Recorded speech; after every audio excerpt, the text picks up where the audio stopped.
Peak. All right, yo, we're live with the Dunked On, a basketball podcast, episode 3, playoffs, with myself, Frenzy, Broski, and IraqemUp. How we doing today, guys? Good. Doing good. We're Ready for chilling. these playoffs. Hell yeah, man. Yeah, so today's the day that we reveal the playoff brackets. This is gonna be very exciting. I'm not gonna lie. I sometimes have a bad habit. I think you guys called me out. I don't remember it, but apparently I chose the Heat a couple years ago for the final. I genuinely don't remember it. Oh, it happened. I would love to see. I would love to just know like my thought process because I genuinely don't remember. I'm gonna go on Twitter right now and find it. Yeah, please, because I'm. I don't remember, but it's happening right now. We'll see. We'll see. Live on stream. We'll see if there's any. Millions and millions of people watching around the world. We'll see if anyone's got some surprises this year. This year will be obviously kind of different with no fans, and we'll see how you guys went. I'm curious because I don't really know, honestly, what you guys chose with some of these picks, so I'm excited. Yeah. Who wants to kick this off? Do you think we should all drop our brackets all at the same time in the chat just to ensure that? No, we're gonna DM VSAT one at a time, so like nobody sees it. Well, It's only VSAT seeing it. I think I have VSAT added. Well, you don't have to have them added to DM them, I don't think.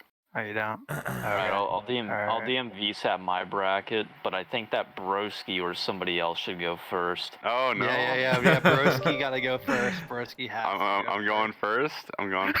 Okay. Yeah. All right. Yeah. It's happening. Wait. Am I explaining my bracket too or no? Yes. Okay. VSAT. I'm gonna break down every round of the bracket. I'm gonna DM you the bracket. Oh, you have to add me as a friend on here. I can't DM you. I got you. So you add me. I thought I already had you. If this guy has the Celtics winning the championship. Fucking Homer if you have. Okay, VSAT here. How do I DM you here? I already have mine set also, so it's not Alright. like I'm copying anybody's bracket. I'm just gonna send mine to Visa right now. All right, there it is. All right, let's pull this up.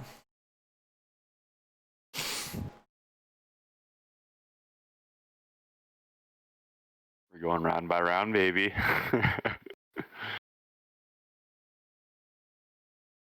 All right, so we're going to start off with the top left and work our way across. So we got the Lakers beating the Blazers 4-2. I think the Blazers have had a really good run. I think they're going to take 2 games off the Lakers for sure. They're a red hot team, so I think that they definitely have a puncher's chance at winning. And so, but I think the Lakers are just going to be way too much. I think that's kind of the general consensus.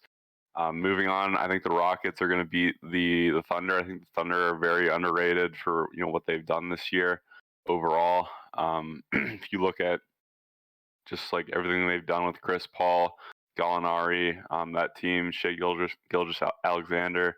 That's a hard name to say. But I think that overall star power is going to reign supreme there, and the Rockets are going to win in 7, despite the Thunder being a very well-coached and well-run team.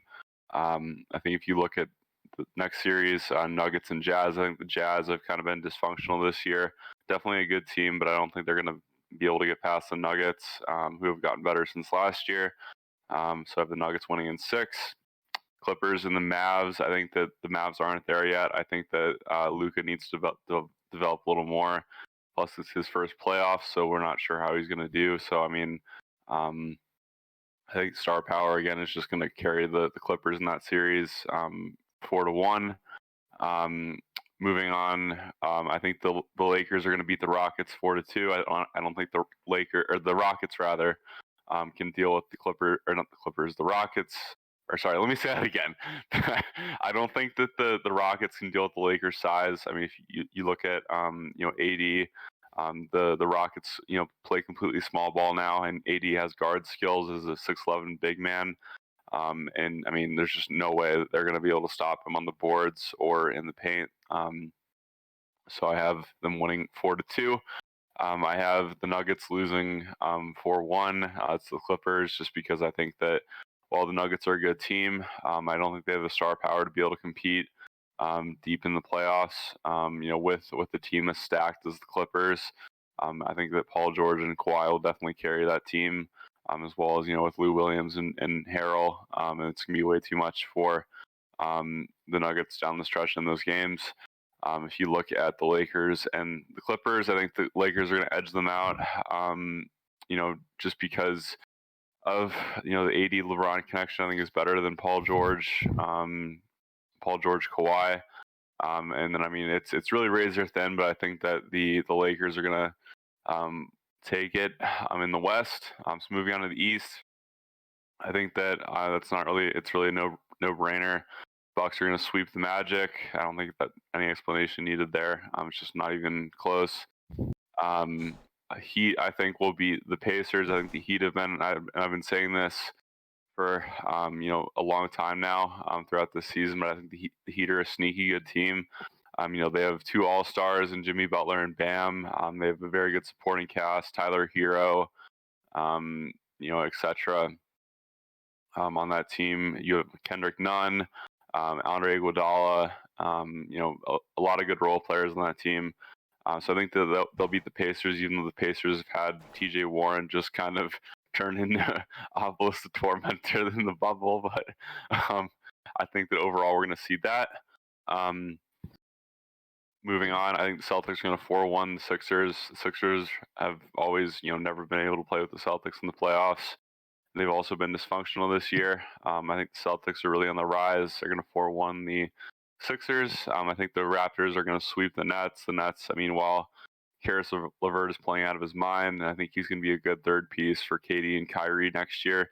I think that, just with how well coached and how good the Raptors have been this year, I think they're going to 4-0 sweep them. Next, we have the Bucks 4-1ing the Heat. I think that while the Heat are a feel-good story this year, the Bucks are just going to be too good for them. Just defensively, just kind of the how deep the roster is. So I have them 4-1 over the Heat. Wait, I'm curious. Why are you saying the Heat are a sneaky good team, but then they get steamrolled by the Bucks in the next round? I just don't think that they have the star power to be able to compete. Bam's an all-star. They have 2 All-Stars. They have a ton of good role players. They have a great coach. They have good big men to stay in the paint to stop Giannis. They do, but that's the thing though. I just feel like Bucks are a better coach team. Mike Budenholzer is a great coach. Honestly, the guy is. What did he do in Atlanta the entire time that he was on that Hawks team? He didn't have a superstar in Atlanta though. That's the problem. He has Giannis now. In the first year that he was in Milwaukee last year, he led them to the conference finals, and Giannis has obviously gotten better this year too. Yeah, he got severely outcoached by Nick Nurse. Yeah, well, you know what? I think that the Heat, while they're a good team and on the rise, I think that they're going to get 4-1. So that's my opinion. I think the Celtics are going to win 4-2 over the Raptors. I think that Jason Tatum, it's going to be a coming out party for him in terms of just how he performs in the playoffs. And I think he's going to lead the team 4-2 over the Raptors. I have the Bucks beating the Celtics 4-3. I think that Giannis is just going to kind of expose our deficiency in terms of big men. While we're still going to put up a good fight. And then I have the Lakers 4-2 over the Bucks in the finals. I think the stage is going to be too much for Giannis and that team, just because they don't have the experience. Whereas on the Lakers, you have Danny Green, LeBron, JaVale McGee, a lot of players, Dwight Howard with finals experience. So they've been in that moment before, whereas Giannis, Middleton, etc. will not have had that experience. And I think that they will win because of that. So that's my bracket. All right. Isad, did you want to go next? Yeah, I could go next. That's fine. I'm curious to see this bracket. I put all my life savings and earnings that the Lakers are going to be winning the championship from his bracket.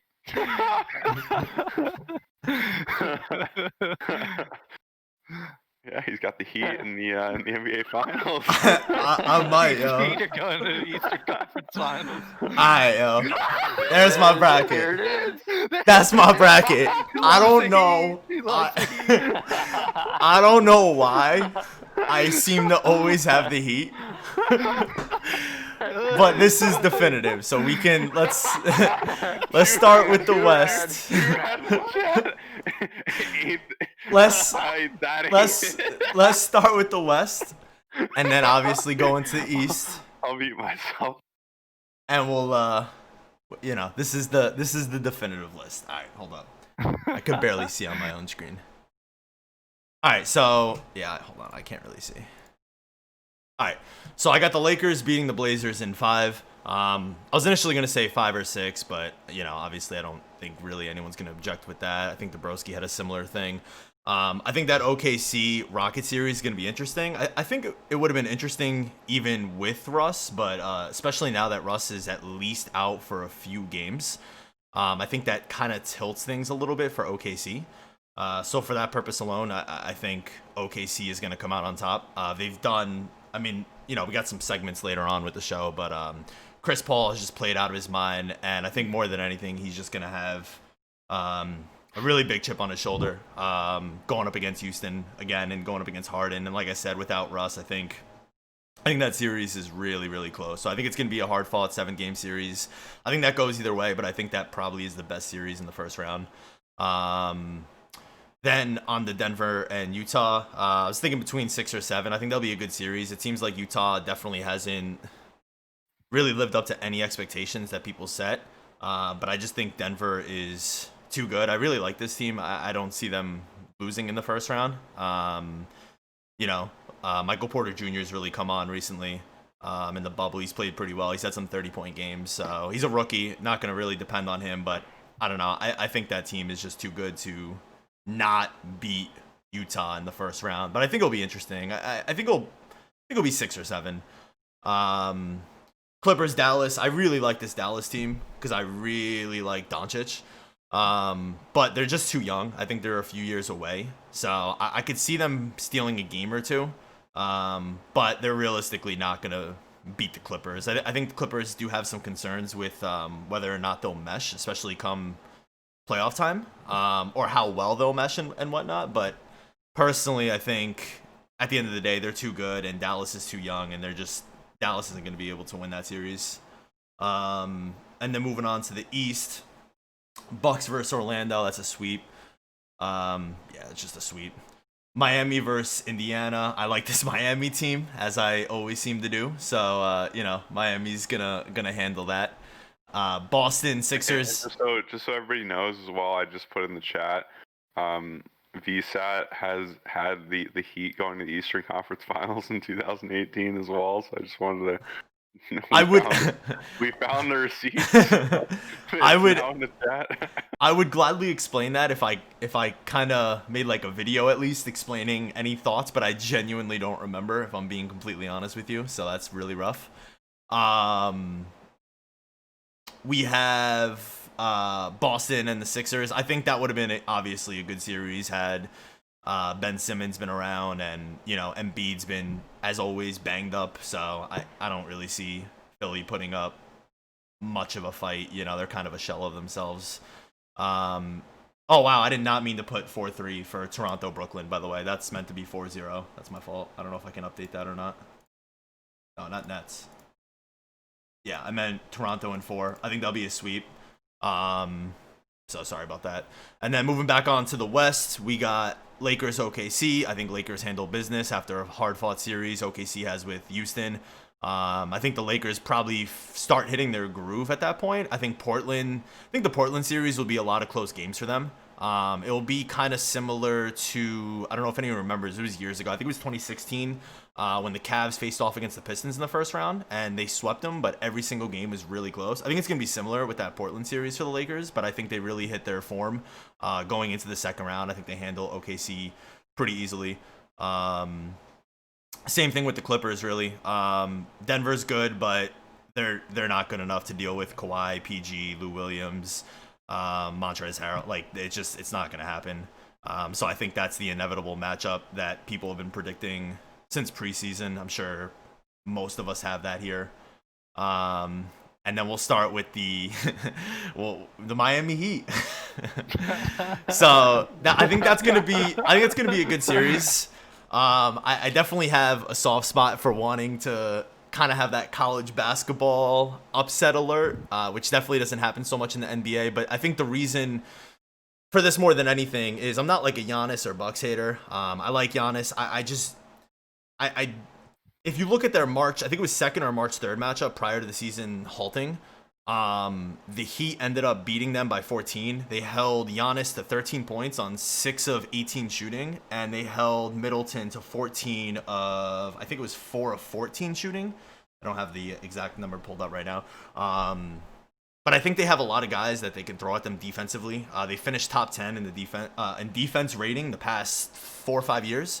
And I think they have enough pieces where they're going to just throw a lot of heads at Giannis. And it's going to be that thing where they're going to make someone beat them other than Giannis. And Giannis is, I don't know. I just don't see it happening. I hope so. I'm not like a Giannis hater, even though it definitely might come off that way. But I've never been a believer in this Bucks team all season long.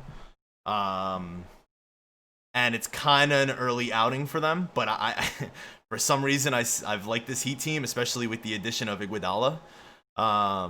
And I just think they'll give him a lot of looks. They'll give Giannis a lot of looks. They're gonna make someone else beat him.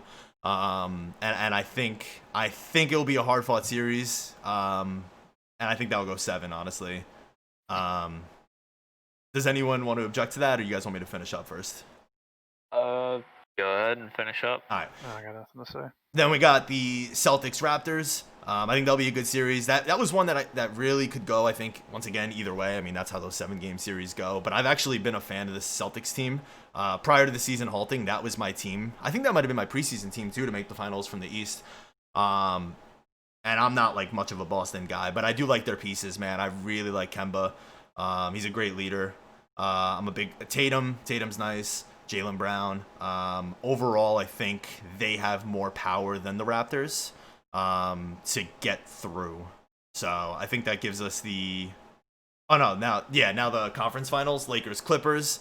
I'm going to give Lakers just the edge, and I think that might be a little bit biased to some degree. I'll admit that. But I think what it comes down to is the last time we saw LeBron in the finals was 2018, and he played, obviously, absolutely unfathomable. Like, I think it was probably his best run ever, even though it didn't result in a championship. So I'm kind of definitely still going off that pass to some degree, and he's got AD now, and I think that'll be the difference. I mean, we've seen that, AD's a force. Now, will he continue that in the playoffs? Obviously, that's a big question mark. But yeah, I mean, this series goes either way. I think I'm going to give the Lakers just the edge, but like I said, I can admit that I think that there can be some bias in there. But I'm going to roll with LeBron just because what we saw in 2018, what we've seen throughout his career, he's gotten better to some degree as he's gotten older, more mature, more smart. We saw what he did on defense, which was unbelievable. I thought the first game back in the bubble against the Clippers. And I think he's going to take that matchup really personal, man, because it seems like it's inevitable either the Lakers or Clippers are likely going to win. And whoever wins kind of gets that title of leading 3 different teams to championships and likely winning Finals MVP. So I think, I don't know, man. I would be kind of shocked if LeBron didn't at least at the bare minimum like absolutely ball out of his mind against the Clippers. That leads us to the Heat Celtics. No Heat in the finals this year. It was close though. It was close. They lost. They lose in 7. Like I said, I've just been a fan of the Celtics team. This would be an absolutely unbelievable matchup in the finals. Lakers Celtics, all-time classic. Magic Bird, and I don't know. That's been my preseason pick. I'm gonna roll with it. But Lakers win that in 6. So, anyone? No. Okay. Yeah. I mean, you guys not feeling the Heat? Well, I'll let you guys do your brackets. I mean, you already I've DM'd you my bracket. You'll see what I think personally, but I think that the Heat could beat. I think the Heat could honestly upset the Bucks, but I just wouldn't You wouldn't pick it. I just don't feel comfortable picking it. making that pick. Yeah, I don't. I can see really, it. The Bucks, I can absolutely see them get upset, and you will see in my bracket that I do have them getting upset to a different team. It's just Alright, Giannis. so I'm gonna go ahead and put my bracket in our chat.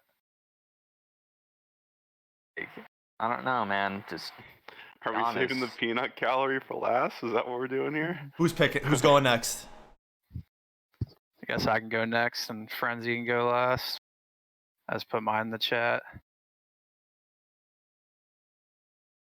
Ah. Yeah, I got it. All right. So you guys already explained the Lakers and Blazers. I think the Blazers give them a little bit of trouble, but LeBron and the Lakers will prevail. Thunder and Rockets. This one will be a little interesting. So I just saw on Twitter that Russ is confirmed out for Game 1, and I think that they're just going to fall behind the series, and he might come back later on in the series. I think it would be too late, and we are going to get a classic James Harden elimination game performance in Game 6, where he has an all-time choke job game and an elimination game, adding to the plethora of chokes that he has in elimination games. So then I got Nuggets over the Jazz in 7. Even though Mike Conley will not be able to play in Game 1, I believe, because he's leaving the bubble to attend the birth of his child. I don't see that being a huge impact on the series. What I look at in this series is I've noticed that Jokic sometimes has a hard time with really good big men defenders. So I think that Rudy Gobert could potentially cause some problems, but I'm going to take Joker and the Nuggets and a big Game 7 for them to advance to the second round. And then, I like the Mavs too, but I just feel as if the Clippers are just, too much for them. And, Luka just doesn't have enough pieces around him to, compete with a team like the Clippers. So then moving over to the Eastern Conference first round, Bucks over Magic in 4. It's going to be, complete domination. Heat and Pacers. This one is a really intriguing matchup. I think it really could go either way. And this is definitely going to be a fun one, seeing the TJ Warren and Jimmy Butler, feud for an entire series. So that's definitely be a fun matchup to watch. But I just feel as if the Heat just have, too much talent, very good role players, all-stars, good coaching, etc. So I think that they will end up winning that series. Boston Sixers, I think this is probably one of the easiest picks for me. With no Ben Simmons for the entire series and Joel Embiid hurt, as well as the Celtics in the past couple of years just completely owning the Sixers.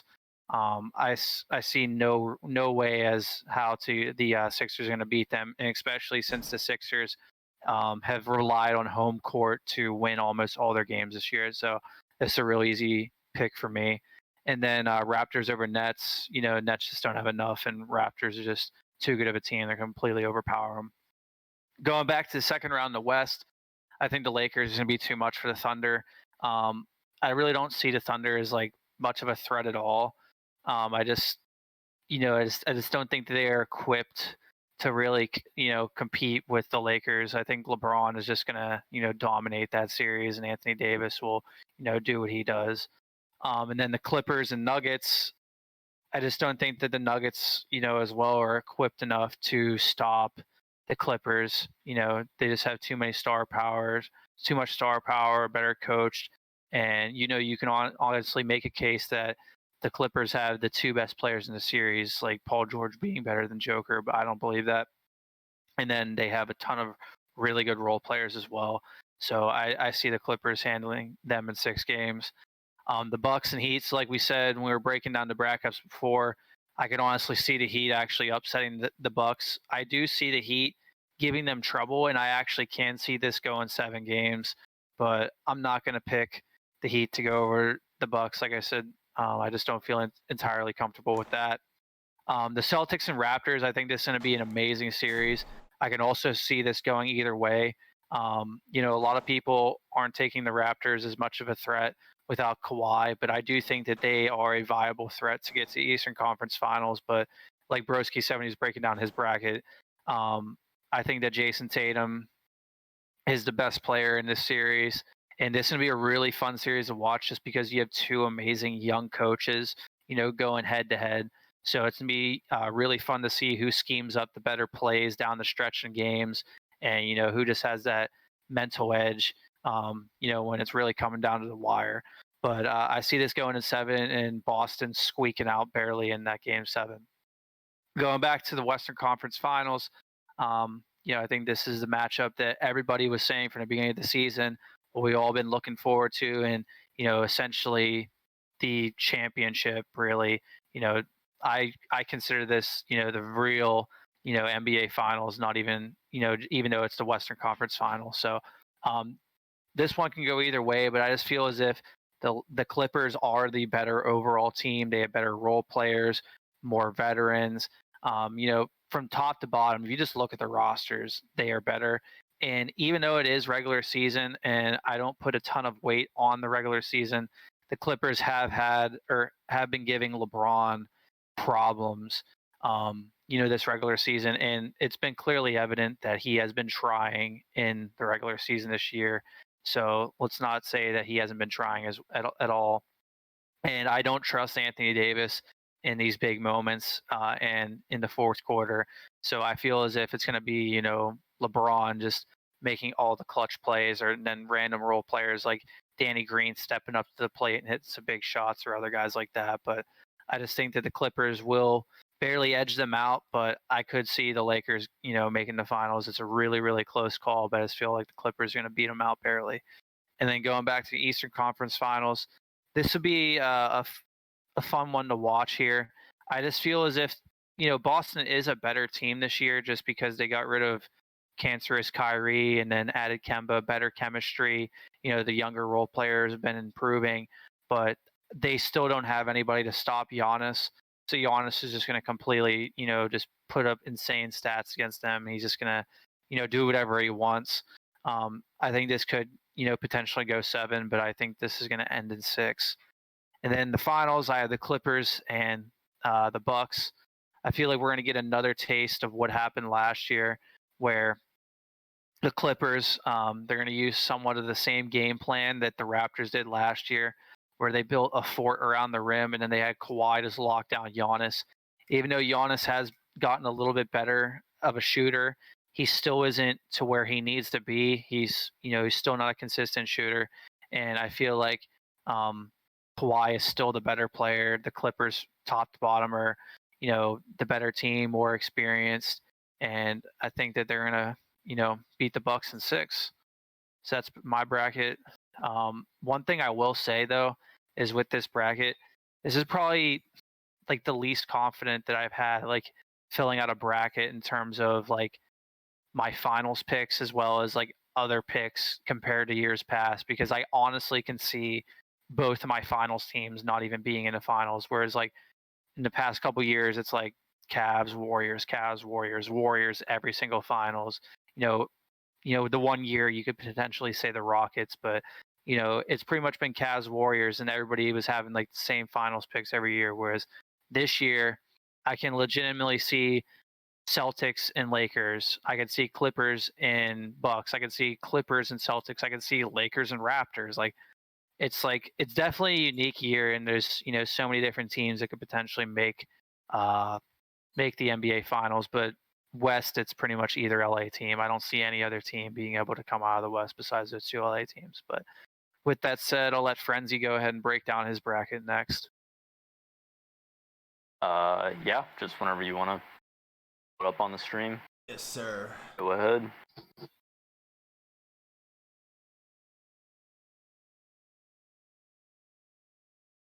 And we will have other topics as well after this. This is just all bracket. There it is. That's the majority of our topics. I'll let you finish. You good to go, baby? Oh, you're good to go. All right. Yes, sir. Yeah. So, starting with the first round in West, Lakers and Blazers, just like everybody else has started off with. Personally, I think that this series is going to go 6 games, and I think it will be a little messier than a lot of people are expecting it to be. The Blazers aren't like a real 8th seed. Like, and like normally that would mean that they're like not deserving of being in the 8th seed. They deserve to be higher than the 8th seed. Like, they are for sure a 5th seed or higher of a team. Like, they should be higher on the playoff standings. It's just because they had a lot of injuries throughout the season, and here they are squeaking into the 8th seed. And Damian Lillard, as we've been saying for the last episode or so, that he has been absolutely on fire, torching teams left and right. And do I think that the production is going to keep up? As I said in the last episode, no, I don't think so. But can he pull a game off or two? Absolutely. And the Lakers could start off a little slow in that series and maybe drop even the first game or something. But ultimately, obviously, I think that LeBron and all the veterans and they really don't have too much to stop AD as well. I think that it's just going to be too much for them. They're just going to get overpowered by star power, because EJ McCollum is your second best player, and then you have a guy like AD as your second best player. I mean, which team are you going to probably pick to win that game or that series? The next series going to Rockets and Thunder. I have this one where the Thunder are going to win, not easily, but kind of comfortably, assuming that Russell Westbrook does not play for the majority, if at all, throughout the entire series. I just don't really see it happening, and I could see Chris Paul, and it would be really interesting, actually, if Chris Paul does pull off a win in the series, because remember, the Rockets just traded Chris Paul to the Thunder for Westbrook, and then he bounces them out of the playoffs. Like, what is that going to say for this narrative in Houston? Like, that's going to be a really, really bad look for that franchise. Granted, they did get a little unlucky with the Westbrook injury. It's just going to be a really bad look, especially if James Harden has another classic choke job performance. And then we have Nuggets and Jazz.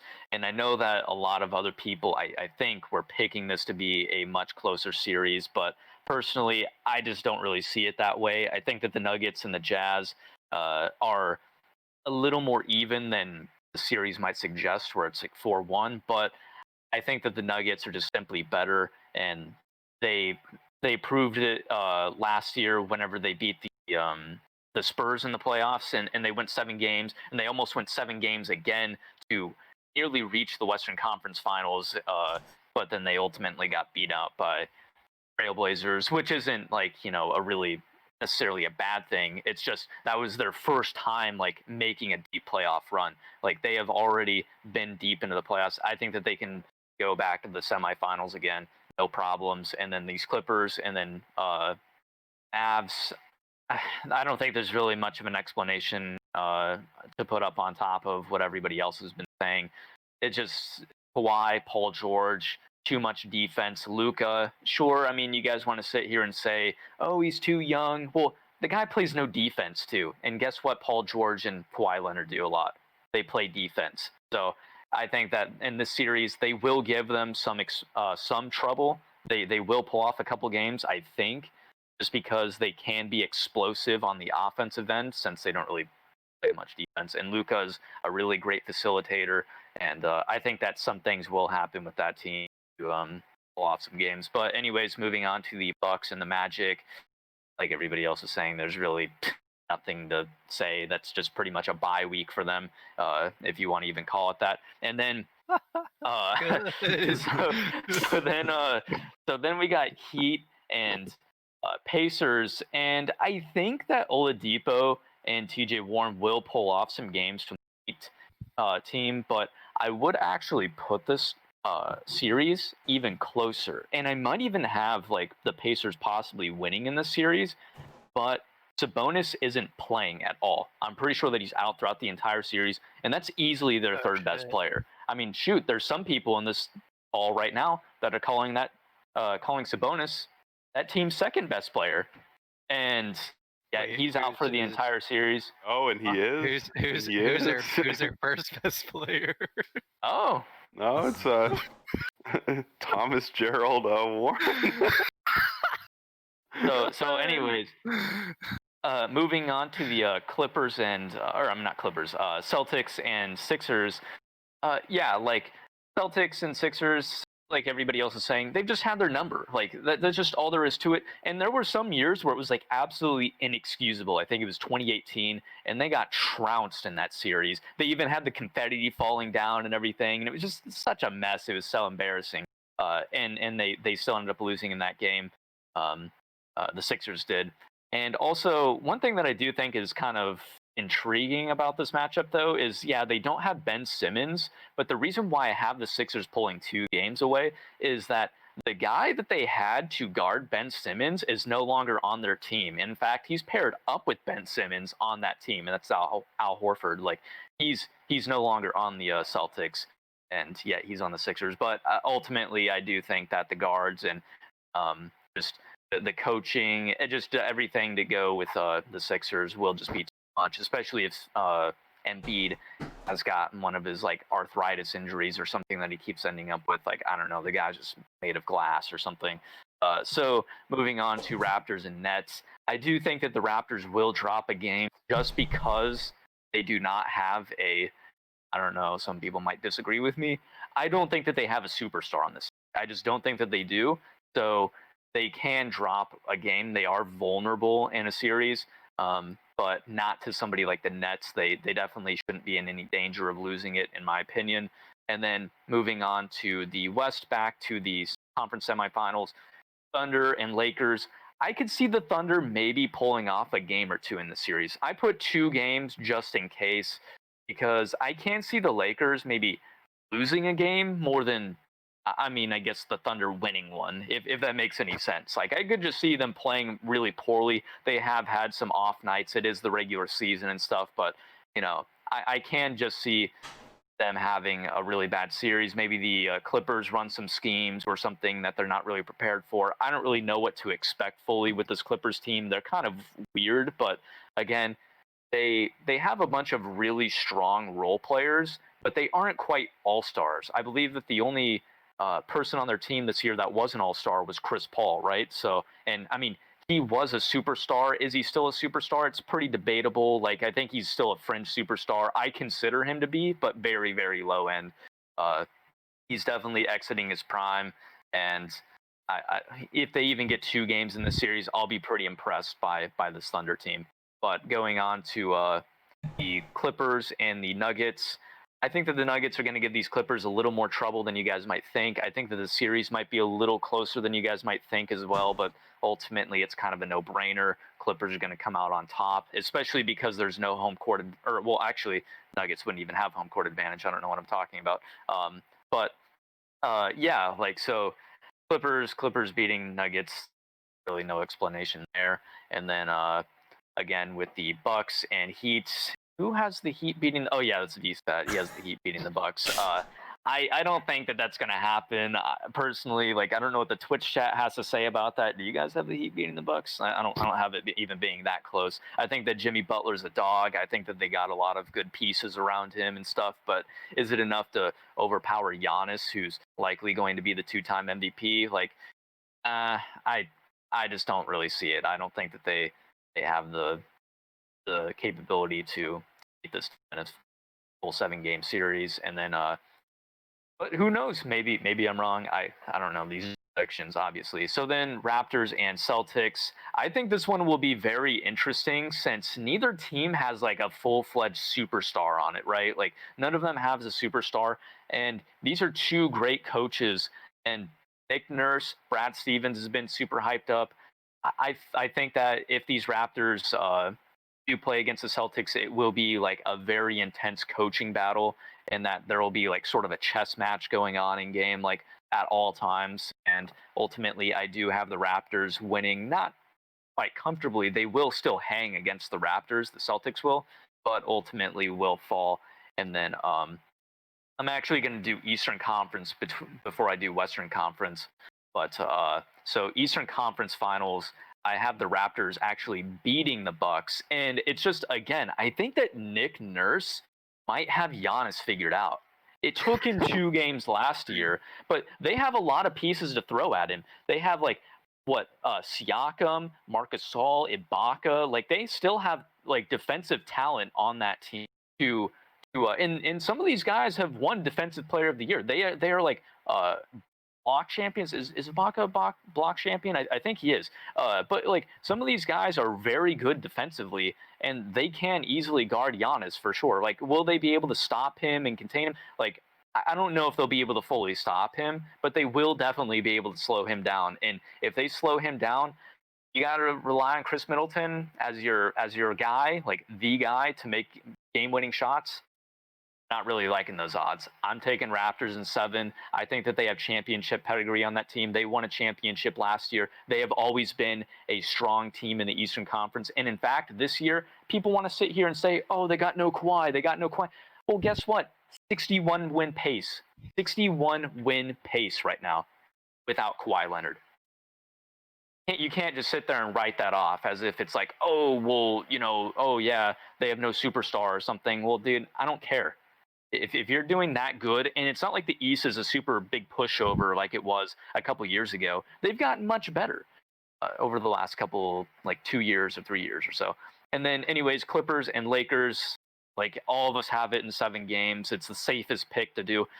Just say that this series is going to go 7. It's the series that everybody's been waiting for. And like IraqemUp was saying earlier, it's going to be pretty much the NBA Finals this year. That's what every analyst is saying also. That's what everybody that watches basketball and knows what a player is outside of LeBron James, or can name a player outside of LeBron James, will say that it's Lakers and Clippers is pretty much going to be the championship. And I do think that the Lakers will end up edging them out. I could see it going either way, and I would not doubt it if I'm wrong with this pick. At the end of the day, I think it's like a 55% chance the Lakers might win it, but I could still see them losing. And yeah, I don't think that there's really that much more that I can add that the other guys didn't say before about the series. So I'm just going to go ahead to the finals. And I think that this right here is where it's not just one superstar on that team. It's not like they only have Anthony Davis. It's not like they only have LeBron. Well, they got both of them. And also LeBron, what's that nickname that they gave Toronto? LeBronto? Yeah, like I think that LeBron is going to dominate these Raptors just like he always does, and I think that they're going to win the series handily. That's the NBA Finals right there. Lakers winning the championship, and rest in peace, Kobe Bryant. Yeah, there for we real. go. That's my take. So I think pretty much all our brackets, to a large degree, are kind of similar. Like even with the games, like if we're off, it's like we're off by like 1 game. The only real difference is I believe Broski and IraqemUp both had the Bucks in the finals, right? And then me and you, Frenzy, straight away. You have the Raptors and I have the Celtics. Right, yeah. And then you also have the Heat going to the Eastern Conference Finals. Yes, and Broski has the Rockets winning the. Against OKC. Yeah. Other than that, it seems like all of our first round. Yeah. Other than that, all of our first round picks are the same. We all have those Blazers pushing the Lakers 6, and then we all have Lakers Clippers Western Conference Finals. We all have the Heat winning that series. Yeah, and things start changing a little bit, like once it gets to Eastern Western Conference and then Finals. Yeah, so. And for the record, we didn't like talk about really any matchups at all prior to us releasing them. Like this is all just. I mean, we literally just came pretty close, just all posting our own beliefs. I would just say, I think, who was it? Not Frenzy. Was it? I think it was you, IraqemUp. You had the Heat at least taking that to 7, right? Or was that? No, I have it. The Bucks winning in 6, but I said that I can see it going 7. I think the Heat are a good team, dude. And I honestly didn't know about that whole Sabonis thing, so I just looked it up. Apparently, him and T.J. Warren both have plantar fasciitis. And Sabonis's is a lot more serious, and TJ Warren's isn't as bad. So, now I'm thinking that was the series I was like sort of on the fence on, like if these Pacers, would beat the Heat. Now I'm feeling really good that the Heat are going to win that series in 6. So, but yeah, man, I think that the Heat are a good team, and unlike DerBroski saying they're a sneaky good team, I do believe that they actually could win that series. Not gonna pick them to win it, but I seriously think that they can.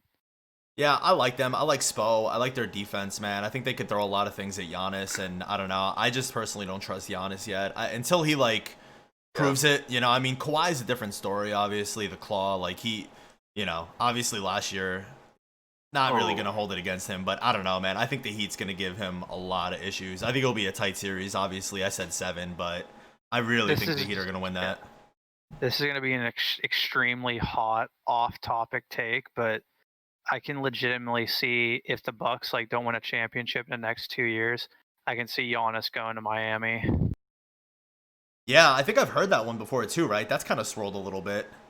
Yeah, I think it would be a good situation for him. Just be a nice place to play. It would have Jimmy Butler, have all those fucking young role players, great coach, up and coming team.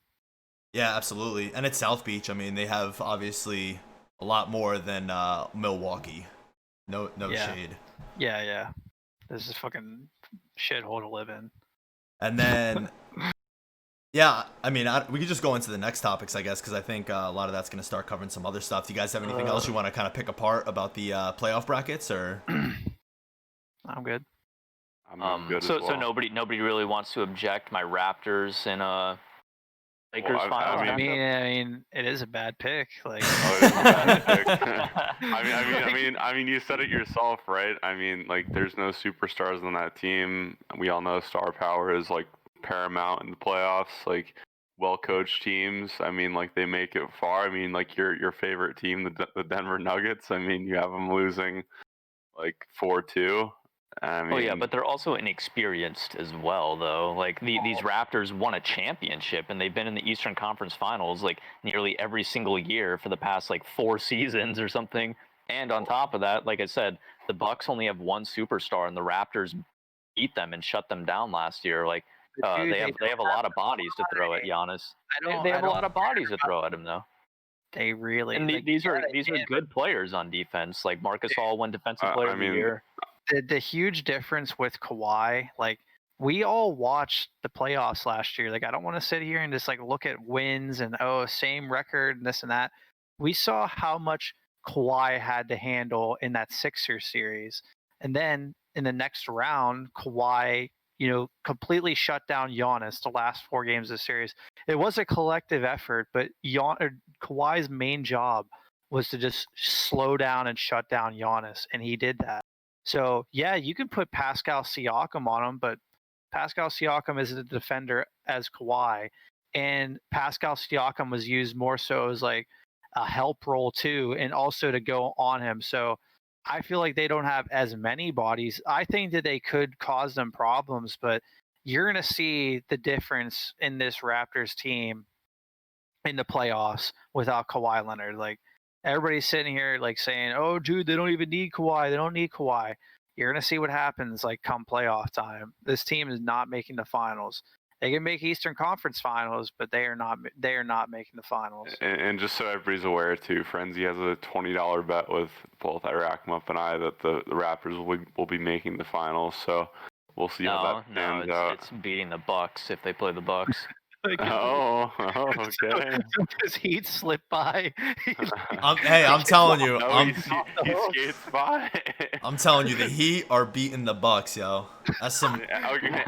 That's some peanut gallery over here. That's some diet do right there, yo. The resident Heat fan. I do love though that none of us are like on the Giannis hype train, though. Like that's a big thing that I do like about this podcast, is that we all recognize that this guy hasn't got it done. Like, he's just choking whenever he's It's been 1 favorite. year. It's 1 year. 2 years. 2 years, dude. He lost to a depleted Celtics team. Like, it's a 7th seed.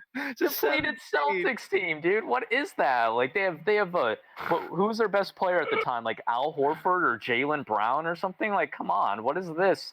Scary Terry is like scary. Like 2018 Celtics clowning those Bucks, like, dude, that's like inexcusable. Yeah, man. Dude, look what happened the next round. The fucking, like, remember when we were all like, yeah, man, these Sixers, like, Eastern Conference Finals. Like, I'm pretty sure that like at least either me and you or me and Broski had. No, I think Broski might have had. I had Raptors in the. Okay, well, no, actually, I did have like on the bracket or whatever. I had Cavs, but obviously, like, no, because the Sixers were the 3 seed. So you couldn't have it was you. We all had Cavs versus whoever in Eastern Conference Finals. Like, remember how much like before those playoffs, like everybody was like hyping up like those Sixers. Even fucking Dom 2K had them in the fucking finals, and then those Celtics just like 4-1'd them. with no Kyrie and a bunch of super young players. Yeah, I think that we really overestimated those Sixers with no with Ben Simmons not being able to shoot at all outside of like 8 feet, and B just being kind of a choker. The Sixers just had very poor late game execution, like every single game in that series. The only guy that was doing anything was JJ Redick. Like, this is not good. But yeah, that was really bad. But yeah, we should move on to the other topic, and yeah, that is, we've been on this one for a while.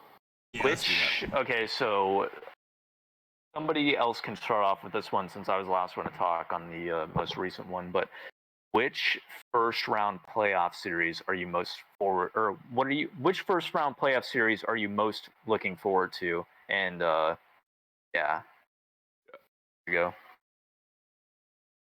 I'll just go first again since that's apparently the theme. But I'm definitely looking forward to Lakers Blazers the most, just because I think that as we all kind of had general consensus on the rest of the playoff series, except for I guess probably Rockets Thunder is the other compelling series here, but I think that everybody's just very interested to see kind of how the Blazers fare against the Lakers, just being that they're red hot right now.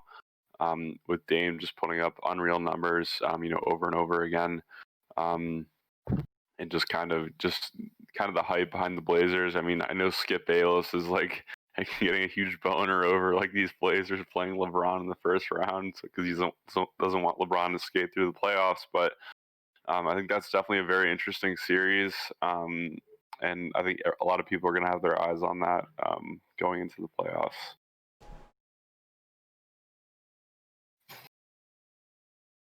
Yeah, I mean, Anybody else? I think that's definitely a good one, honestly. I mean, I think it's going to be easy, though. I don't think it's going to be that tight of a series, but it's definitely going to be nice to see Dame and Melo and stuff. But for me personally, I mean, it's the other one that you mentioned. I think it's pretty obvious. I'd have to say Houston and OKC. Just honestly, the way the Rockets didn't end up getting it done when they had CP3, and I think they would have, honestly, too. Had Chris Paul knock on down. I mean, they were up 3-1, 3-2, and CP3 went down. I think it's obvious just between Chris Paul versus Harden. I think that's the matchup everyone's got their eyes on. No Russ obviously hurts things. Maybe he'll be able to come back, and then if he does, to what degree will he be full strength? I don't know. But I mean, Chris Paul, he's 35 now, I believe, but he's playing out of his mind. No one expected this team to be as good as they have been, and he should be a legitimate MVP candidate to some degree. Not to win, but for what he's done this year with OKC is incredible. And I just think I don't know. I think it might have been Frenzy earlier who referenced it. Like, what is it going to say about Houston if CP3 goes goes to OKC and he knocks off Houston? Houston's definitely not at full strength. Traded him. Yeah, after they traded him. I mean, they're not at full strength. Russ ain't there, but I don't know, man. That is gonna be one hell of a matchup. Is those two guys going against each other? Personally. All right. So the matchup I'm looking forward to most, the first round, is pretty easy. Bucks versus Magic. No, I'm just joking. It's either between the Thunder. It's either between the Thunder and the Rockets. But I'm actually going to go with the Pacers and the Heat. I'm really looking forward to the TJ Warren and Jimmy Butler shit talking, and I think it's going to be a fun series to watch. It's probably going to go 6, and if the Pacers can pull off some close games in that series and go 7. But I'm just really, really looking forward to like Jimmy Butler and TJ Warren going to head, and hopefully some of these Pacers role players can step up. But going back to what you guys said about the Thunder and Rockets, that's definitely gonna be a fun one to watch. And I can't wait to see those Rockets in an elimination game. So definitely some fun things to look out for in the upcoming weeks for sure. Yeah, I think that my favorite game that I'm going to be series that I'm going to be looking forward to, and there's quite a few here, is going to be the Lakers and the Blazers. I mean, Broski already pretty much covered that, but and then it would be Rockets, and then Thunder would be my next one. But one thing that I did want to mention is because like I don't really have that much more to add that what Broski already mentioned earlier is Clippers in the Mavs series. I think might be pretty interesting to see just because it will be Luka's first playoff series. These Clippers I don't know. I think that they might get a couple games pulled off of them. I think it might be a little more interesting of a series than what people are saying. Like, so I don't know. Personally, I think that one will definitely be like a must watch. But all in all, yeah, it's no brainer for me. Lakers and Blazers, just because you have red hot Damian Lillard, absolutely torching team, and you have the Lakers with LeBron James. Everybody obviously wants to put them under the microscope, like, and watch that series the most. I think. Imagine. But for the next topic, what did you guys want to go into? I will say that no. that people are sleeping on that Nuggets and Jazz series, man. Like, dude, like that series can go 7. Like, it might not be like the most star power and like a bunch of like role players and like fringe. I know Jazz don't really have fringe superstars. I'm not a fan of. I think that Donovan Mitchell and Gobert, like there's just something about them where it's just. I can see really it going 7, man. I mean, look at what those Spurs did last year. Those Nuggets went 7. Yeah, but they were also inexperienced and stuff. Like they went back-to-back 7-game series. Those Nuggets. Like I think that they're a little more toughened up to the playoffs now. That really matters. I hope Joker comes through. Really want to see Joker against the Clippers. Yeah, I hope he does too. I think he will, honestly. I think, like you said, though, I think that'll be a pretty good series. I think it'll be a better series than people anticipate. Not just that, but I mean, you have like Michael Porter coming off the bench and dropping like 30 bombs left and right. Like recently, what is that? Like, so I mean, I think that team is clicking pretty well right now in the bubble. Like they're doing all right. Did you guys have any want to know? Roll on to the next topic. No, I think we're good. What did you guys want to talk about next? I said we keep it with the playoff topic. I say we go to who do you think will dominate the playoffs for the Lakers? Do you think it'll be more so AD or is it going to be LeBron? Man. I'll go first on this one since I went last on the last two. So I'm looking at these matchups like in my playoff bracket and stuff, and I do really think, just looking at the Western Conference, I think that the first series will be easier for LeBron to like do really well, and obviously he is going to be facilitating the ball, so he is just going to be doing more for the general, and like a lot of points too are generated from LeBron just like lobbing the ball up to him, and him just getting like these dribbling to the basket like shots. Like it's just I don't know. Like I think LeBron is probably going to have an easier time in that series, and then Thunder one. I think that LeBron again will have an easier time because Steven Adams is still a pretty decent like defender and whatever, and I would imagine that he would be guarding AD. Maybe I don't know who would be guarding AD actually in that series. Like I think Steven Adams, but I don't really know for sure what they're going to do about that, and how small the Lakers are going to play too.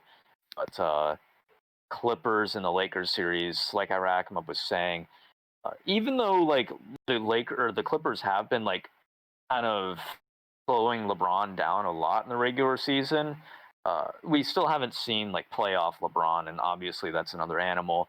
But LeBron has also been doing a really good job, especially in that last game, as everybody saw on I'm sorry, not wait. Was it the last game that they played? Yeah. The last game that they played in the bubble, LeBron absolutely put the clamps on Paul George in the final minutes of the games, and then on that final possession with Kawhi. And it wasn't even just like in the final minutes. The guy was having phenomenal defense all game, but it really shined brightest whenever the game mattered the most. And I think that LeBron's defense will be like the hero of that series, but I do think that AD might have an easier time in that one, and that will be like the one that everybody probably remembers the most. So I guess that the narrative might be maybe that AD was like doing better than LeBron up until the finals, but then in the finals, assuming that the Lakers do play the Raptors, I think that LeBron will have the easier series. Obviously, it's literally LeBronto.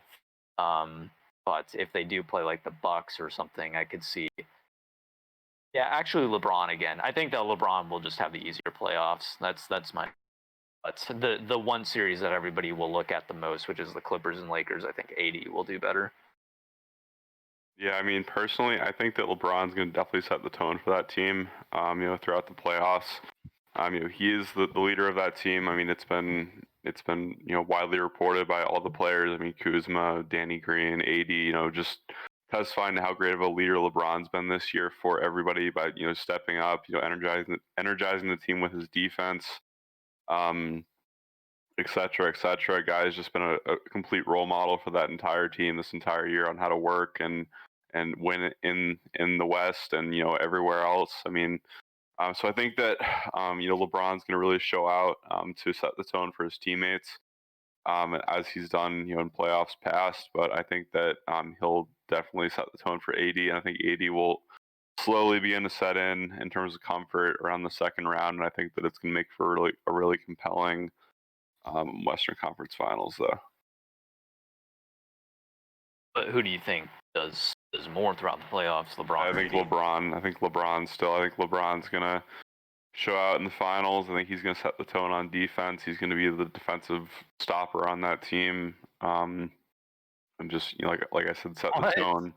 LeBron's the defensive stopper on the team, but Anthony Davis is in the defensive player of the year. Well, I mean, look at the players that they're playing, though, man. I mean, if you look at who they're playing. Stopper. Good. Didn't he stop Giannis though in that? Yeah, I mean, look at who they're playing, or could. Can I finish my point? Thanks. But if you look at who they're playing, I mean, they're playing a team that's potentially going to be guard heavy. In the Rockets, I think that if they play the Rockets, he's going to be on Harden in the closing minutes of those games. If you look at playing the Clippers, I mean, he's going to be on Kawhi. He's going to be on Paul George. I mean, we saw what he did during the Kawhi show, during that one game when he locked down Kawhi and Paul George in the closing minutes in the bubble.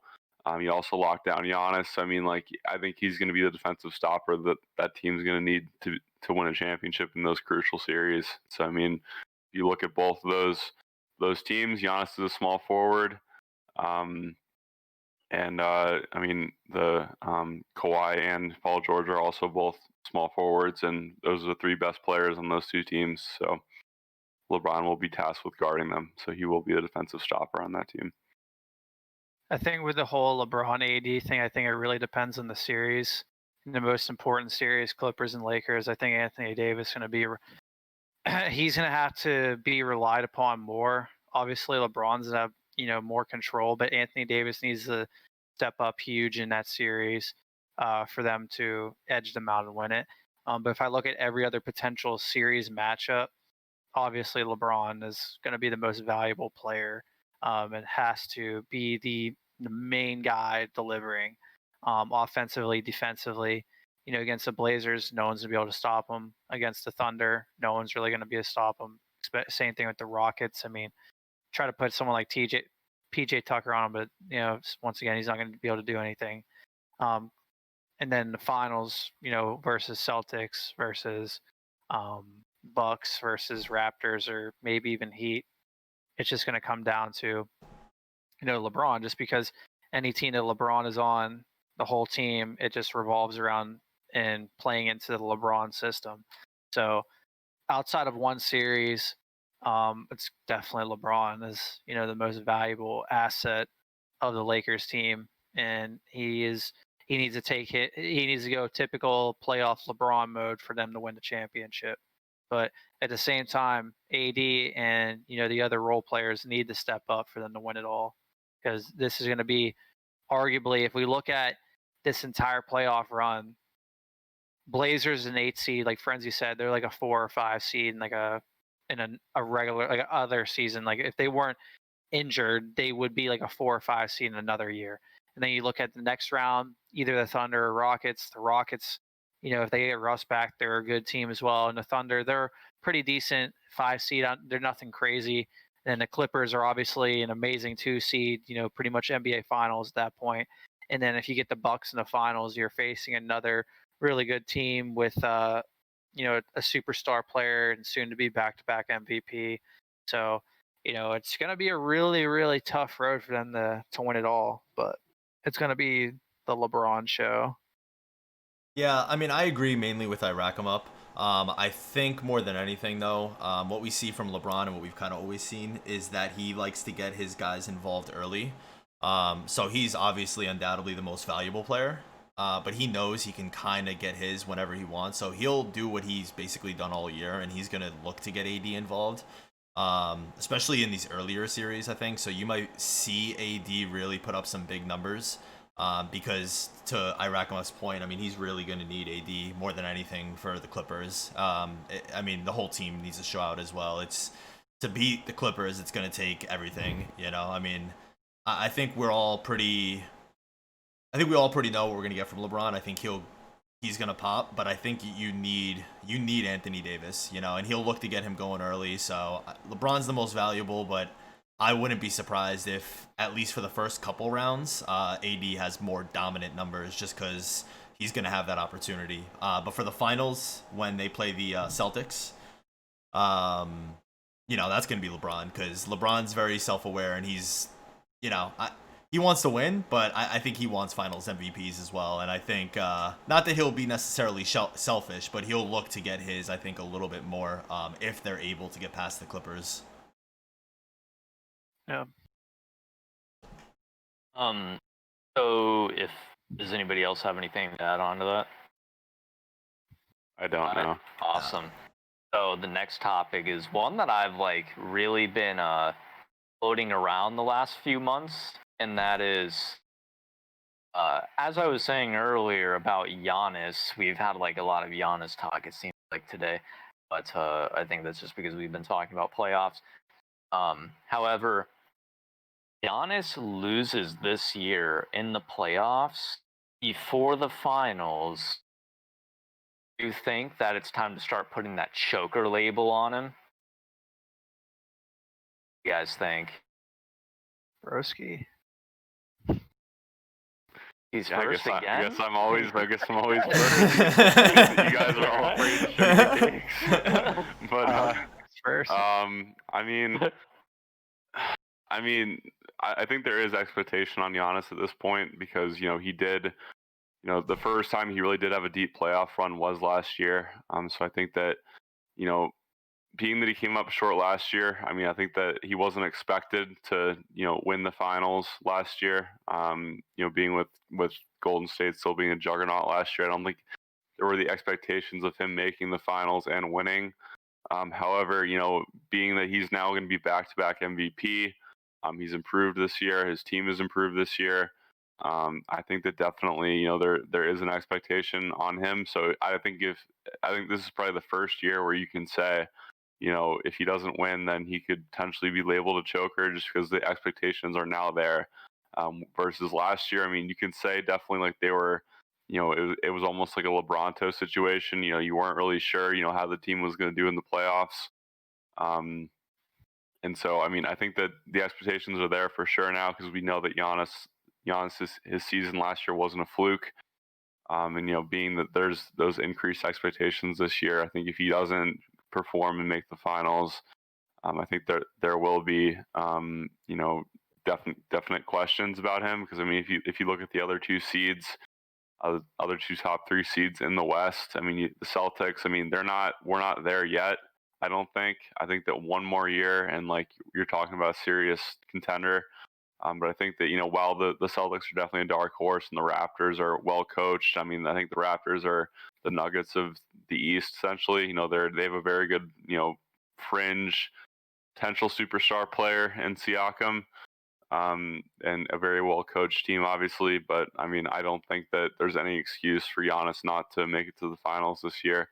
Just because, like I said, while Boston is a very good team with a lot of pieces, I think that we're not there yet. We also don't have a person to stop him. So if he's not able to just plow through the team, then I mean, make the finals. I don't think there's any excuses for that. So that's my opinion. But what do you guys think? Yeah, I mean, I personally agree with that, honestly. I'm not really too big on Milwaukee and that team and, what's around him. But I think in the perception of everyone, I think they need to get through this year. There isn't Kawhi standing in the way. I mean, he is the best player out there in the East. I mean, they have the opportunity to be, like the next LeBron in terms of just running the Eastern Conference. And I think people have kind of placed some of those expectations on him. So I don't really think there's any excuses for him, Like I said, I personally kind of don't agree with it, just because I like how some of these other teams are built better. But I think the perception of people is that he'll be labeled as a choker. That's even if he plays out of his mind. Unfortunately, I think that's one thing that we've seen with the NBA more than anything is that we hold a lot of individual players very accountable, even for more of it being a team sport. But that's just because obviously one player can have such an impact in basketball opposed to other sports. So yeah, I think unfortunately for him, he'll kind of get that label because I don't see him getting out of the East this year. But I think he needs to get to the finals. Like the Bucks need to get to the finals. And I agree. Just kind of not to interrupt, but I definitely want to add on to that. I think that if he doesn't win the finals this year, I don't think you can really label him a choker because he's not the predominant favorite to win the finals. I mean, if you just look at just with the Clippers and the Lakers, the Clippers and the Lakers, one of the two was, supposed to win the finals this year. So if he doesn't win, but he makes it there, I don't think you can really give him that label.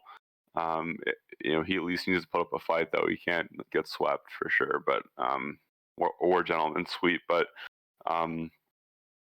yeah, I agree. I don't even think it's that. I think you're looking at it wrong. Like Steph Curry has this label as like a choker, but he's a 3-time champ. Like if he gets to the finals and he underperforms, he will be labeled as a choker. Like the whole narrative with LeBron, he was labeled a choker by a lot of the people in the media, especially Skip Bayless after that 2011 finals because he was a no-show in the fourth quarter in every single game in that series.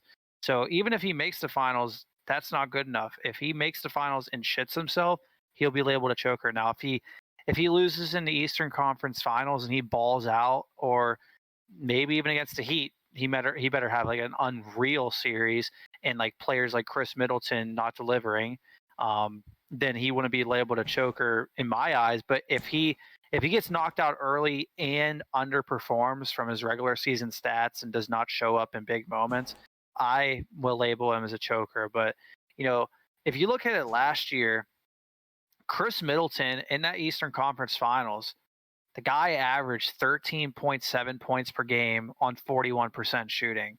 And on top of that, Malcolm Brogdon only started 2 of those games in that series. So, if you look at it, and Giannis did not play good in that series, 22.7 points per game on 45% field goal percentage. It's definitely lower than his MVP standards that year. But Chris Middleton, fucking 13.5 points per game on 41% field goal percentage. That is atrocious, as your second guy on your team, an all-star player. So if Giannis delivers and just they get beat just because, role players like Chris Middleton and George Hill and like what's that dude's name? The white guy on the Bucks, like they don't deliver, like I'm not going to hold Giannis accountable, but if he like is in the Eastern Conference Finals or even in the finals and he severely underperforms and the role players do their job and he's the reason why, then I will label him as a choker. And it's definitely going to change my perception of him. So I just want to follow up with that real quick. Would you then define LeBron's performance in the 07 finals as a choke? Because I think it's a similar thing to some degree. Like I think Giannis has more help on this team. But LeBron wasn't supposed to get. I mean, it's a little bit different. But LeBron was like. It wasn't really. Go ahead. Sorry. No. I was just gonna say like LeBron went against the Spurs, which no one expected. I mean, I don't think people really expect him to beat Detroit, right? But I don't think really anyone expects Giannis to be able to beat Boston or Los Angeles, or I'm sorry, not Boston, Lakers or Clippers. Well, the thing is with LeBron is if you look outside the stats, the scoring in that series was so low that LeBron was accounting for like 1/4 of the points Right. in that series. And the Spurs, the way they were guarding him, LeBron just wasn't a developed player at that point. He really couldn't shoot the ball that well. And, they were double teaming him and stuff just because the Cavs, they didn't have many offensive weapons. They were a good team defensively, which is part of the reason why they were able to advance to the finals outside of LeBron having a great series against the Pistons. But, the expectations for the Cavs was that year, no one expected the Cavs to get there. Whereas this year, it seems as if the Bucks are a major favorite to at least make the finals. And some people, most have the Clippers or Lakers winning it, but there are some people actually that are picking the Bucks to win the finals before the series starts, or the playoff starts. So I just think that the expectations are higher for Giannis just because he's about to be back-to-back MVP. I don't even think LeBron was an MVP at that point in time. No. So Giannis is about to be a back-to-back MVP. Coach of the year, coaching his team. Has some pretty good role players. Chris Middleton, even though he did not show up in the Eastern Conference Finals last year, the guy is a multiple-time All-Star. They have some decent role players to surround them with, and I just think that the expectations for Giannis are a little bit higher, especially since he is the major favorite coming out of the East right now. Yeah. I think that Giannis will 100% be labeled as a choker unless, like you guys said, he just goes absolutely bananas in the series where he loses and they still end up taking the L because of his role players not showing up and his other all-star teammate Chris Middleton. But truth be told, that hasn't been the case in the two playoff appearances that he's actually gotten into before, prior to this one. You know, Giannis in Game 7 of that series against Boston, that Boston team that had no Kyrie and no Gordon Hayward, that Game 7, Giannis was the third highest scoring player on his team, and in fact, his field goal percentage was 41%. Chris Middleton had 10 more points than him at 32 points on 61% shooting. Eric Bledsoe had more points than Giannis on 75% shooting. How does that happen? And you lose that series? That's a Game 7 right there. That is a must-win game. Back is against the wall. Oh, but it's his first playoff series. Okay, I mean, whatever, fair enough. But Giannis last year, again, not trying to be just a guy that's looking at stats, because I watch these series. I watch them happen. I could add on a little bit more than what they were saying, but I'll get to that in a second, other than just stats. But look at, again, last year he won MVP having 28 points per game, but then on what percentage shooting was it, 60% or 50? Yeah, 55% shooting. Or no, that's this year. 58% shooting last year. 58%, 28 points per game. That is insane. And then in the playoffs against the Raptors, 22 points per game. His points dropped by 6. Then his field goal percentage dropped by 15 down to 44% or 14%. From how does that happen? Your numbers, everything just drops significantly. And they even had a 2-0 lead in that series, those Bucks. That was their series to win at one point. Then what happens at Game 3? Giannis, 31%, 12 points.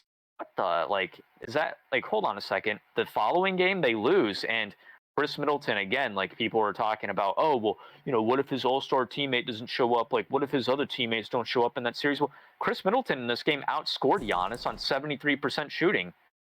What? How is that happening? How are you you're MVP and you're getting outscored by your teammates pretty consistently? Granted, Chris Middleton did have his fair share of bad games, but it's again, in an elimination game, Giannis didn't show up at all. He had 21 points on 38% shooting.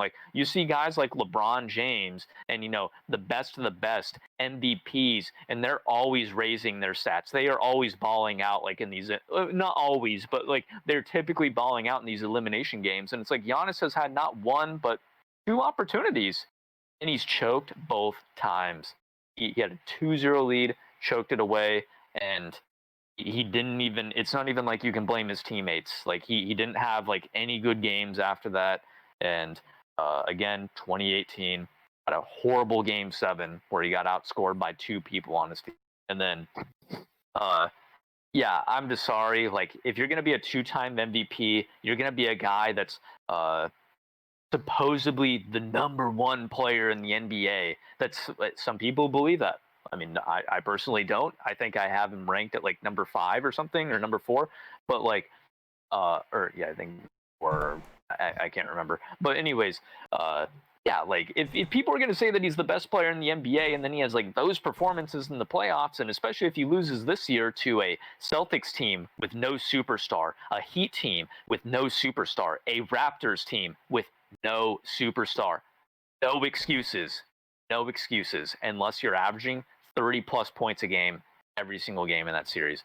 Like, I do not care about what I'm watching. You're a one-dimensional scorer, Giannis. I don't like the way that the guy plays either. Like, all he does is he does a little spin dunk move, and then boom, like that's it. That's like 99% of the guy's points. Like, I don't like the way that the guy plays, and I think that he could easily be locked down. All you have to do is just throw a bunch of big men in the paint, and then all of a sudden he's like claustrophobic or something. He doesn't have any room to breathe, and then he just disappears. Exactly what he did last series against the Raptors, and hey, it could happen this year, and that's why I got the Raptors advancing to the finals. But yeah, so Giannis will absolutely be a choker in my eyes unless he has a really good series. Yeah, I mean, I like Frenzy's take there, and I kind of agree with it. I don't think he's beaten the Heat personally, as you guys know. But I mean, I could be. I would love to be wrong. Like, I hope he does make the finals, but I think he needs to make the finals. He needs to make the finals. He does need to make finals. A lot of analysts, they have it as a foregone conclusion that these Bucks are going to make it to the finals. And like I was saying earlier, I like that a lot of us are doubting these Bucks because I just, it's not a popular opinion from what I've observed. Like, and a lot of people are just like, oh, yep, Bucks, and then it's going to be Lakers or Clippers. And it's like, wait a minute, actually pump the brakes for a second. Giannis is fighting for his legacy here.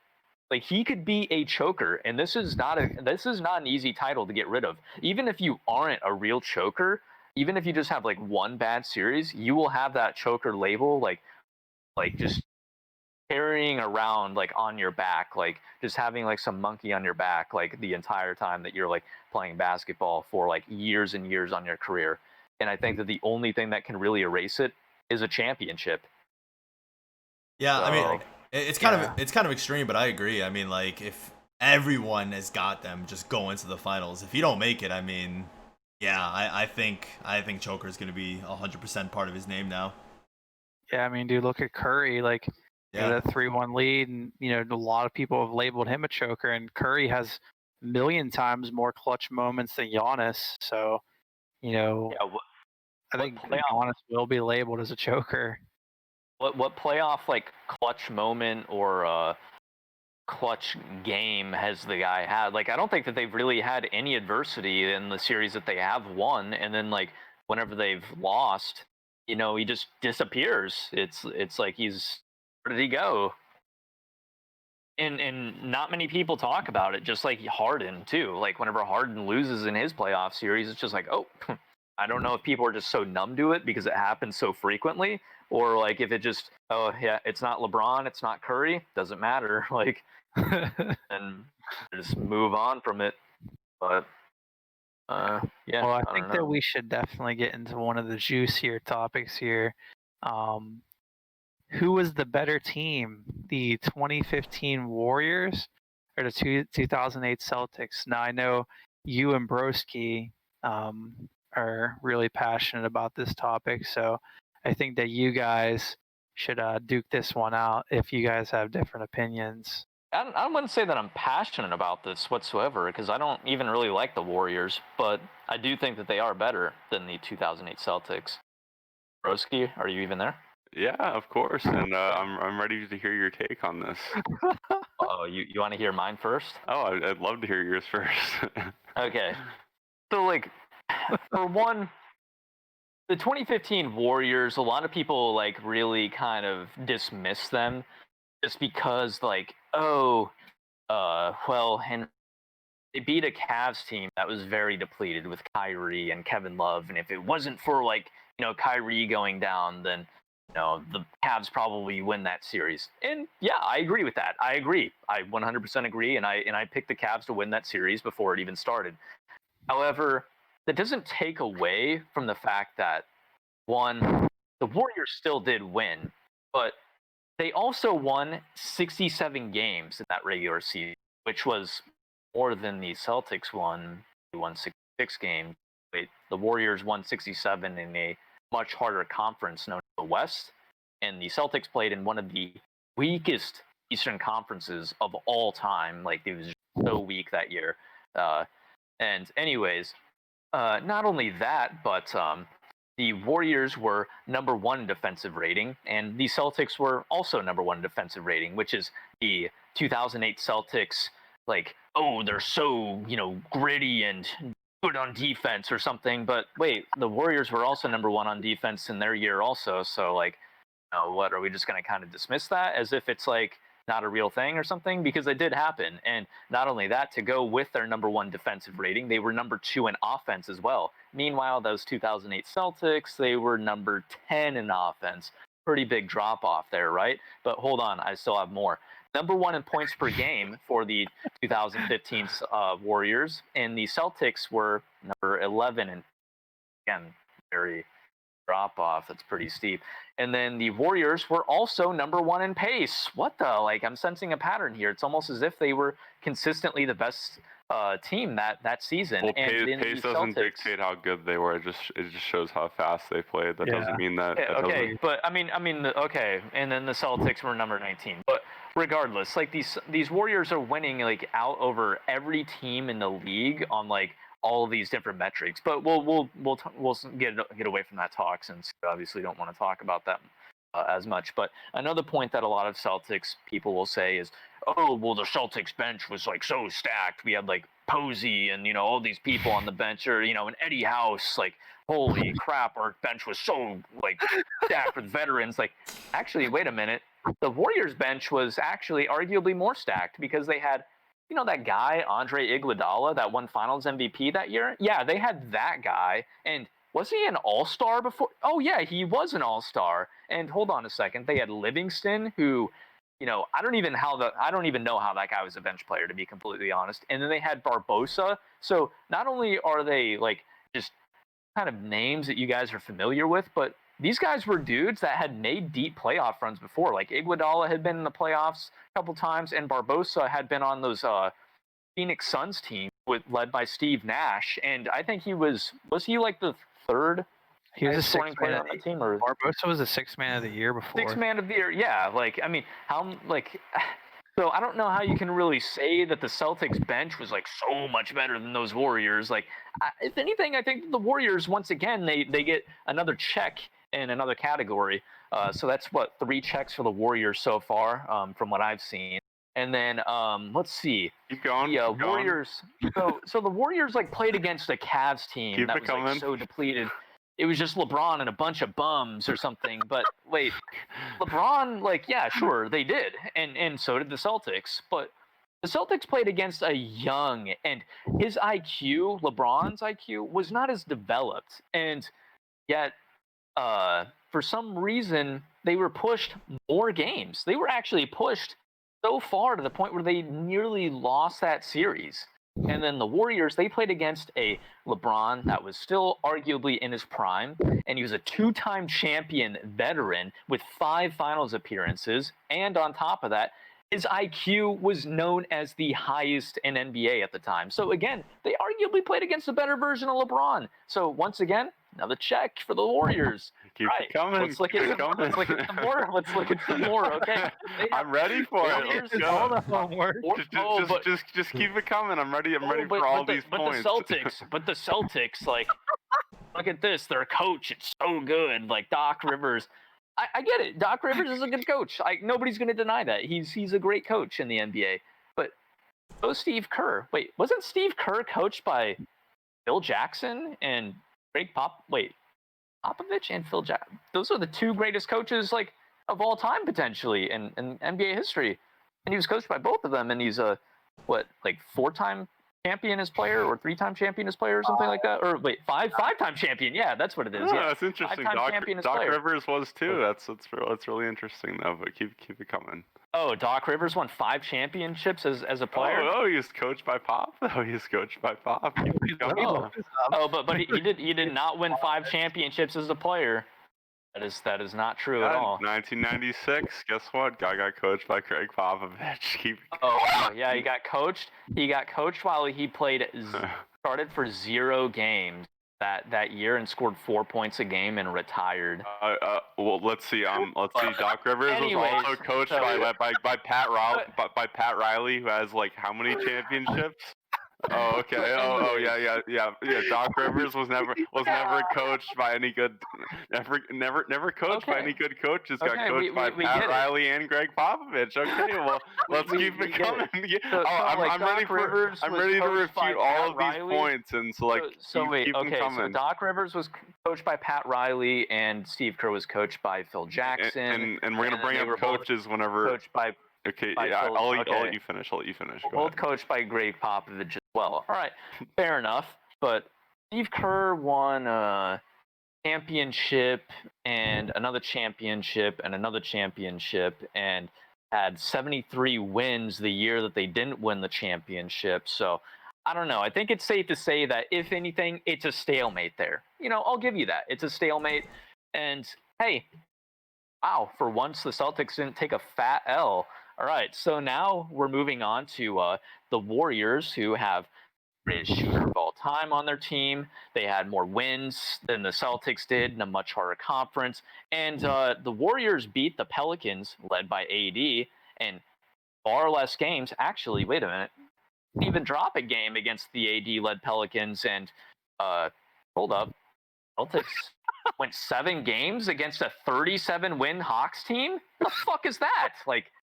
And then, wait a minute, Celtics also went 7 games against a LeBron James-led Cavs team, which had a bunch of bums on it. And if you actually look at the scores for that series, hold up. Game 1, the Celtics barely win by 4 points at home. Game 5, another home game, they win by only 7 points. And then Game 7, the final game, they win by only 5 points. Very close games. Now, let's look at the Cavs. How did the Cavs win in that series? And keep in mind, I watched all of these games, by the way. Game 3, the Cavs blew them the fuck out by 24 points at Cleveland. Again, at Cleveland the following game, 11-point blowout. Game 6, another game in Cleveland where they win by 15 points. Those Celtics were frauds in the playoffs that year, all the way up until the finals. That was the only good series that they had in that entire playoff run. And so let's go on and look at some more of the competition that the Warriors played against. In the second round, they went 6 games against the Grizzlies. Sure, it was the Grizzlies, whatever, they're not that great, but they still won in 6 games compared to the Celtics, where they barely won that series at all. They escaped from it. Then you move on to the conference finals, where the Pistons won 3 more games than the Rockets did, and the Pistons are in the East, the easiest East. And DerBroski's looking up stats right now. Is that what you're doing? Because I could hear you typing. No, I'm typing in the chat right now. Actually, you can see me doing that. But yeah, go ahead. Okay. Keep it coming. I'm ready for it. But yeah, I'm just really not sure how you can sit here and say that, judging based upon all these metrics and everything, that let me know when it's my turn, and I'll go. That the Celtics are remotely better outside of these veteran players that. Wait, I think that the Warriors that won 67 games are better than a 37-win Hawks team and a 45-win 22-year-old LeBron James-led team. And that if it took them 7 games to beat those teams, I think that the Warriors end up winning that series. And that, yes, they are the better team. So go on. I mean, you All can right, go ahead. Okay. So here we go, right? So You have a lot to refute because Okay. So we're gonna dub. start out. We're gonna start out with just the defensive standpoint because that's what you wanted to bring up. Is like the Warriors is this great defensive team. The Celtics were so they're both number one in defensive rating for their respective years. The Celtics were better, 98.9. The Warriors were 101.1. Opposing points per game. Warriors were 15th in the Much league. faster paced league. Okay, well, Go on. defensive rating does not take that into account. We're not talking about opposing points per game. So opposing points per game, the Warriors were 15th in the league in opposing points per game. The Celtics were second. The Celtics overall as a team won more awards. Curry won MVP, which he arguably should not have won because I looked up the stats. James Harden had 27.4 points per game, 7 assists, 5.7 rebounds, 1.9 steals. Curry had 23.8 points per game, 7.7 assists, 4.3 rebounds, 2 steals. Why are you talking about James Harden? So Like, we're saying that Curry's MVP might not have even been deserved. But anyway, we're gonna go on here. So Curry had a first team All NBA. KG had a first team All NBA. Clay had third team All NBA. Paul Pierce had third team All NBA. Paul Pierce, KG, and Ray Allen were all stars. The Warriors only had 2 All Stars. Draymond was All Defensive First Team. KG was All Defensive First Team and Defensive Player of the Year. So more awards for the Celtics players. So meaning the big 3 on that team was better than the big 3 on the Warriors. Wait, hold on. No. I didn't interrupt you. I'm gonna go. Okay. Good. So you want to bring up the playoffs and say like like those Warriors played such hard teams. Well, Jrue Holiday missed the whole series, who we've all established as a great player in this league. He shut down Damian Lillard, made him look like a clown. So we all know that guy's a very good player. And wait. Oh, isn't he like a defensive stopper on that team too? Aren't the 2 best players on that Warriors team guards? So like, wouldn't him playing have an impact on that series and the fact that they probably wouldn't have swept them? Oh, I think it would have. Okay, so moving on to the next series, where these Grizzlies, took the Warriors 6 games. The game that the Warriors won, Game 1, Mike Conley didn't play, missed the game with an injury. Tony Allen, who's literally known as the Grindfather because of his impact on that team, guy missed significant time in games like I think it was 3 and 4 when I did my research because of injury. So two really good defensive guards missing time. Oh, I wonder if that had an impact on the series and the fact that they won those games and won that series. Because I think we all remember like the Warriors down 2-1, a lot of adversity at the time. Like not everyone was sure that they were going to win that series, right? We also look at the Western Conference Finals. Patrick Beverley, one of the best defensive guards in the league, also out during that series. So, if he plays, does Steph Curry, pop off in that series as much as he did? I don't think so, and I think we can all agree on that. And then we go to the finals. Kyrie Irving, Kevin Love, both out. So that entire playoff run that you want to bring up, that like they just like demolished all these teams, like the entire team, like every single playoff series, there was an injury like to a key starter on the team. So let's bring that up. Let's just make sure that's heir apparent. So I also looked at the competition that they played, right? So 2015 Warriors, they played 4 All-Stars. So they played Marc Gasol, AD, Harden, and LeBron. So, and we also should know that LeBron, you want to bring up how he had this amazing IQ and everything. I think that like we can all agree that 2015 LeBron was probably the worst LeBron we've seen in the past like 10 years because the guy had back problems. Guy's shooting was definitely not as good. You can look at that up based on the stats. His shooting percentage was down that year. Guy was not playing nearly as well as he had in the past. I mean, I think everybody in this call can agree on that. He missed like 2 weeks in the beginning of the season for back problems. Guy was not like nowhere near apex LeBron, and he still was doing that to the Lakers. Finals was like arguably his best final. I know, but I'm just saying like overall, like guy just did not have the best year. Like I mean, what does that have to do with the Warriors? That if anything, like they played LeBron not at his peak. Very poorly. No. So we're not done. We're not done here. So the 2008 Celtics, they played 7 All-Stars in the playoffs. The Warriors played 4 All-Stars in the playoffs. So I mean, the caliber of competition.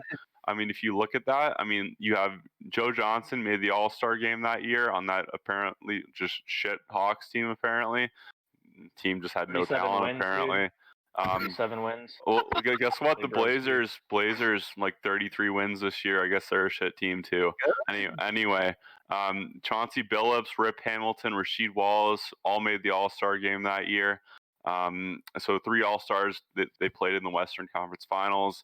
Pau Gasol somehow did not make the All-Star game that year, even though he averaged the exact same stats as Well, I'll get 2009, into that where in a he minute. did.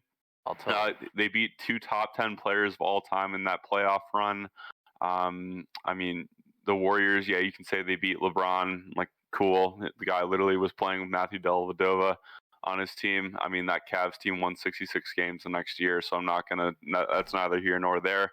But 7 All-Stars beaten, 2 top 5 players of all time in 1 playoff run. The Warriors beat Mark Gasol, young AD, who was like 21 at the time, Harden and LeBron. The 2008 Celtics beat a juggernaut Lakers team, juggernaut Pistons team that had owned the Eastern Conference the previous, like 6 years. They'd made the Eastern Conference Finals. And I mean, that Hawks team clearly was not as bad as you're trying to make it out to be, given that they had Al Horford on that team, Mike Bibby, who was still in his prime at that point. And your favorite player, Mike Bibby. Yeah, Mike Bibby in his prime, dude. He averaged 14 points a game that year. Mike Bibby in his prime. Yeah, that guy was a good role player. Wait, sorry, is it 29 years old? Good player. Mike Bibby in his prime. Yeah. Is a basketball player not in his prime when they're 39 years old? 13.9 points per game. Like, yep. Yeah, the guy wasn't the best player on the team. He's not supposed to average like 30 points a game. Like guess what? He wasn't the best player on the Kings, and he averaged 21 points a game on the Kings, and he was like the 3rd best player. He averaged 21 time on the Kings, dude. Like, what is that? Like you're trumping point and here? 19.6, basically twice. I'd like to point out that regardless, that year, Mike Bibby averaged 14.1 points per game. Then the next year, 14.9. Then the following year, 9.1. Well, I mean, we're not talking about 2010 here, so I don't know like what the point of that is. Anyways, like we're not talking about the Hawks as this that is not prime Mike Bibby. We're not talking about is like we're not talking about that. Anyway, so 7 All-Stars beating 2 top 5 players of all time, dismantling 2 juggernauts. And prime LeBron James. I mean, like, come on, man. Like, you can't. And I mean, like, the stats too. The team won more awards if we look at the team top to bottom too. Point guard, obviously Steph Curry is going to beat Rondo out there. Shooting guard, Ray Allen had averaged 26 points per game the year before as the main guy in Seattle. That guy was a monster. People forget that. Guy was not just a spot-up shooter. 26 points per game the previous year. Guy was better than Klay Thompson. Why are you talking about the previous year? We're not talking about the previous year. We're talking about that year. Well, that's what I'm saying though. Like they had to sacrifice, obviously, to wait. He went from 26 to 17, dude. Yeah, and like, how did his shot attempts go, dude? Like, look at his shot attempts. He's 2 years old. Okay, like, dude went from 21 shots per game to nobody was in their prime anymore except for KG was like his final year in his prime. He went from 21 points. He went from 21 shots per game to 13 shots per game, dude. That doesn't mean that dude got worse. Like, guy was literally shooting like 8 less shots per game, like, overall. I mean, if you look at that, I mean, I'm taking Ray Allen over Klay in that time because Klay was not, as good as he is right now. And I mean, if we're going to go off that and in your argument and not taking, previous or post years, I'm taking Ray Allen over Klay. I'm sorry. Paul Pierce, I'm taking him over Harrison Barnes. I think that's a no-brainer. KG, I don't think that's an argument either. We're taking him over Draymond Green at that point. Kendrick Perkins and Andrew Bogut, you can say they're equal. I don't really care. It just shows the starting lineup for that Celtics team was better than that Warriors team. If you look at the bench, Sam Cassell, just 4 years prior, had made an All-NBA team and an All-Star team. That guy was coming off the bench. If you 4 look at years prior, what the fuck? Okay. Well, if we want to go 2008 and just look at 2008. Why do you keep bringing up other years as a smokescreen, dude? Like, just focus on this, like, the one year. Well, you're bringing up how Andre Iguodala was an All-Star. So, like, is that not a relevant point then? No. Like, that Iguodala won the MVP that year in the final. No. He said he won All-Star. He went to the All-Star game. Yeah, so he was an All-Star game. So guess what? Sam Cassell was an All-NBA player. I mean, that's a relevant point if you're going to bring that up. So, I guess it's fair. So we look at that. Eddie House, James Posey was had pedigree as well. You're trying to say none of these Celtics apparently had pedigree. James Posey won a ring with Miami 2 years prior. Tony Allen was known as Kobe Bryant said, as like the person who guarded him most difficult throughout his entire career. You have the great Brian Scalabrine. No, I'm kidding. That's not a relevant point. Leon Poe. I mean, you have all these amazing role players on the bench. So, I mean, if you want to say the bench is equal, then that's fine. I'll give you that. But I think we just proved Warriors bench undoubtedly better. I disagree with that. But Finals MVP, sixth man, David Lee. Who else did you have on that bench? Livingston. So I mean, if you just look at, if you look at all the facts here, like, Celtics team was just better. Starting lineup was better. They were still in their primes. I mean, I don't know how you can't say that Ray Allen wasn't in his prime. Like a year before, dude was averaging like 27. And I mean, you can't say what? 32 years old. They're obviously exiting their prime. Like, if anything, at the very least. I mean, KG was third in MVP voting that year, so he definitely wasn't in his prime or anything.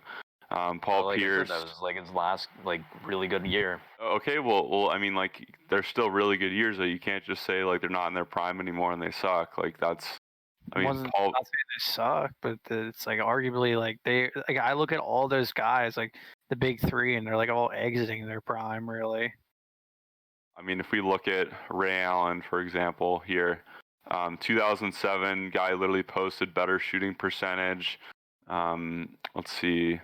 I was pretty much putting up like almost better stats considering as though his usage rate went through. It's almost as if he had better talent surrounding him, so they were forced to guard him. Yeah, exactly. It made him even better. That's the whole point. Yeah, it made his shooting percentages go up. So that just debunks your own point right there. What do you mean? That's like literally the whole point you can use for the Warriors too. Like I'm just saying, like if you look at all the stats here, are you taking Ray Allen or are you taking what's his name? Fucking Klay Thompson in 2015. 2008 Ray Allen. Okay, well, that's the whole point. Klay Thompson also dropped 37 and a quarter that year, so I have no idea, dude. Okay, Ray Allen dropped 51 in 2009, like in a playoff game. It doesn't. I mean, I'm just asking who's the better player. I don't know. I can't say. Okay, well, you should do your research before you make these arguments. Then, Klay Thompson had better points per game than Ray. He's also the number 2 guy, though. Ray Allen was number 3 guy. A Ray Allen versus Klay Thompson. Well, we're going top to bottom here on the team. Like that's what we're doing. We're talking. Well, that's what we're saying here. I mean, if you look at the playoff competition was harder, objectively based on the amount of All-Stars that were played. 2 top 10 players of all time. Being in the same playoff run, 2 juggernauts being. I mean, if your whole argument hinges on like this 37-win Hawks team, which was pretty good, all things considered. If you look at like just the players on that team, you wanted to bring up Al Horford as a good player. Al Horford was on that team, and I mean, I don't know. I mean, I think I made my points pretty clear. They're a better defensive team, better starters too. So more awards. I think it's good. You can go ahead and go back. Okay, yeah. Can I finally say? All right. So you want to bring up this All Stars or whatever, like how they had more All Stars on their team. DerBroski, they're in the fucking East, dude. Like look at the records that year. 37 wins is what gets you into the playoffs. Look at what gets you into the playoffs in the West that same year. 50 wins. 50 wins is an 8th seed versus 37 wins is an 8th seed. And then you look at 2015. Warriors had 67 wins, and 8th seed is 45 wins. 45 wins in 2015 is playoffs, and then after that it's 50 wins. Okay, so their 6th seed in 2015 is better than a 3rd seed in 2008. That's how bad it is. The 4th seed in 2008 is the 8th seed in 2015. So of course they're going to have more playoffs on this, more All-Stars on the Celtics because they have far less competition. Like, what is that, dude? Like, you have 37 win teams. You have but Joe Johnson or something, like he's not making no All-Star game in Western Conference. Like get that shit out of here. Like that's horrible. That's a terrible take. Like also another thing too is if you look at like the opponent's points per game being lower, which is like what you were bringing up, they're in the Eastern Conference, dude. They're playing against 37 win teams, 15 win teams, 23 win teams. This conference is a complete joke that year. Like they have 350 win teams. The East, So or, I'm what sorry, the happened when West has what happened when they played the Lakers in the 8. finals? They have 8, almost What happened 9. when they played the Lakers in the finals? Yeah, they beat the Lakers. Sure, they had more star power than the Lakers did. The Lakers had none. Like The outside of Lakers had Kobe. no star power. Like what? Yeah, outside of Kobe, you said it yourself that Pau Gasol didn't even make a All-Star game that year. No, he So, had the exact yes, same I'm stats, so right. he should have made an All-Star game. That's No, not he true. didn't make an All-Star game because he was in the West that had 50 wins as an 8th seed. That's not relevant. Like, what do you mean? Like, dude, he had the exact same stats as the year he made the All-Star game the next year. Like, what? Yeah, it's probably because somebody might have gotten injured, something might have happened, like some other key players or something like that were in the West. Something could have happened. I mean, look at who made an All-Star game this year.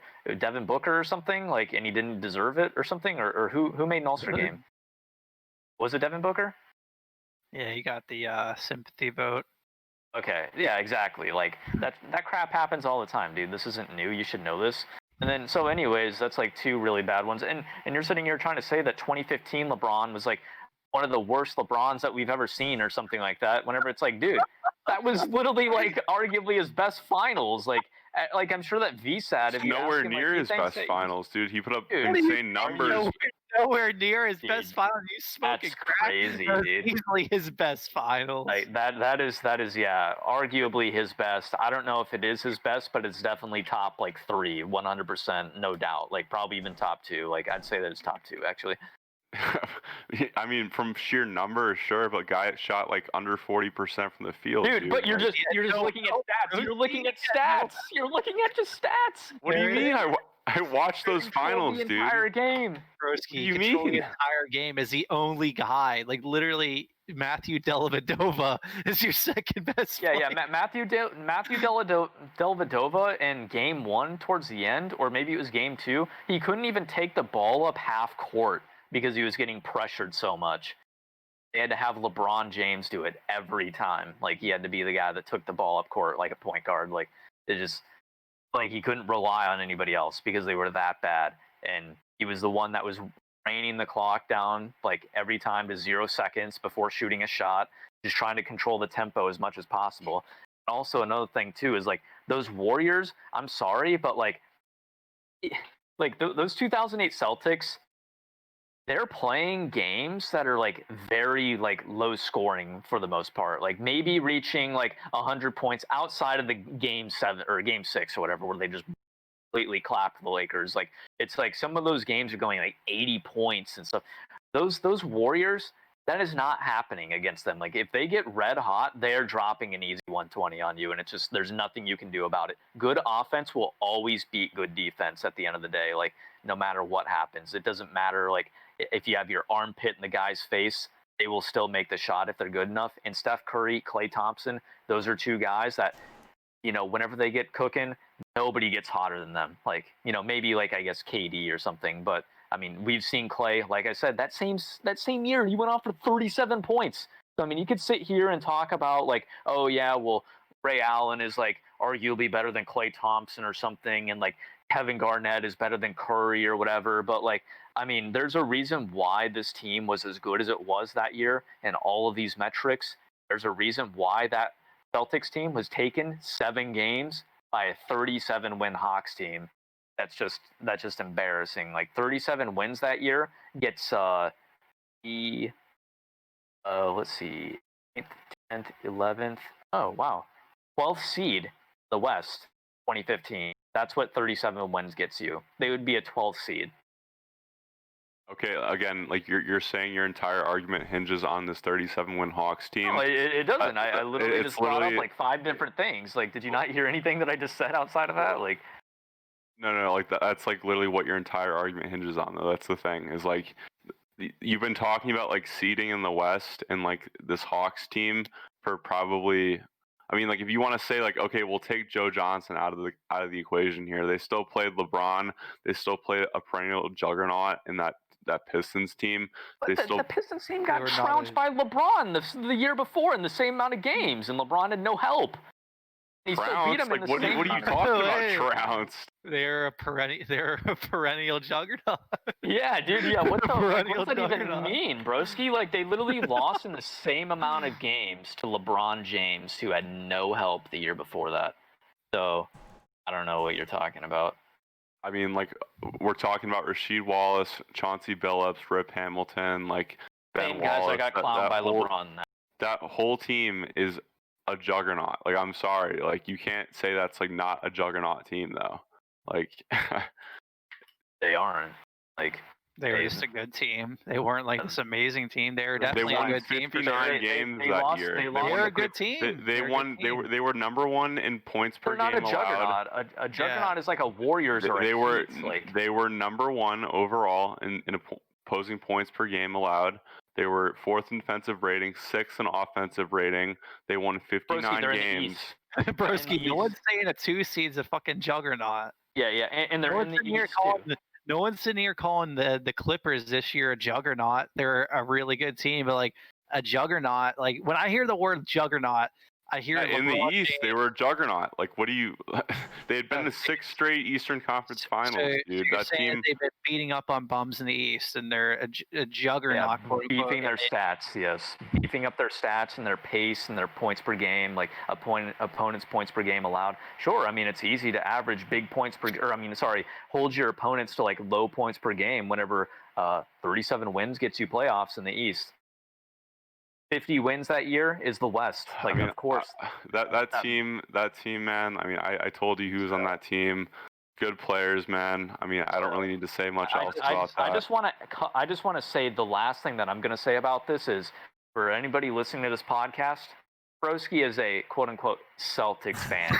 So that's all you got to know about this. Well, I'll chime in. So I'm a Warriors fan, and even though I have been sitting here playing devil's advocate, because a lot of the things you've been saying, Broski, have just been, I don't even know, like trying to say that the 2015 finals, LeBron was like one of his worst finals or whatever you're saying. No, I said he was in one of the worst shapes of his entire career. I mean, if you look at Broski, his injuries were in December. That was 6 months. No, yes. Look at the stats, dude. I mean, look at his stats. Like all you do is look at stats, dude. That's all you're doing. That's like why you're calling. That's not what I'm doing. So bad. Like what he did was heroic, dude. That was a Herculean effort. That is something that sure, only like LeBron or Michael Jordan could pull off. Like nobody else is doing something like that. Yeah. So I missed my point, but whatever. Go ahead.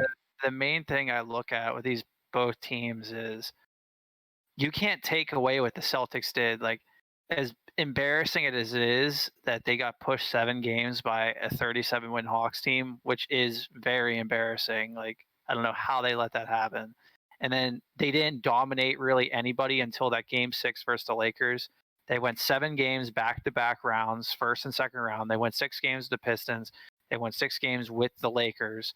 They didn't really dominate anybody. And when I look at these like really all-time great teams, they usually roll through the first 2 rounds. But with the Warriors, man, you can put like everybody puts an asterisk on that championship. Like you can't put an asterisk on that Celtics championship. And the Celtics, that Lakers team was really good. Like they're not an all-time great team, but that was a very, very tough like finals matchup. And for them to just decimate them in that game 6 was a huge statement game. And even though it was one game, like Broski mentioned before in chats and stuff, like they were up 3-1. So they were up 3-1 on that team versus one of the best players of all time, Kobe Bryant, against one of the best coaches of all time, Phil Jackson. And they were just proven to be the tougher, nastier team. And, I feel like, if you put those 2 teams head to head, especially at the time, the Warriors were just incredibly inexperienced. They had a lot of talent for sure. Like if you look at the team Playoff experience.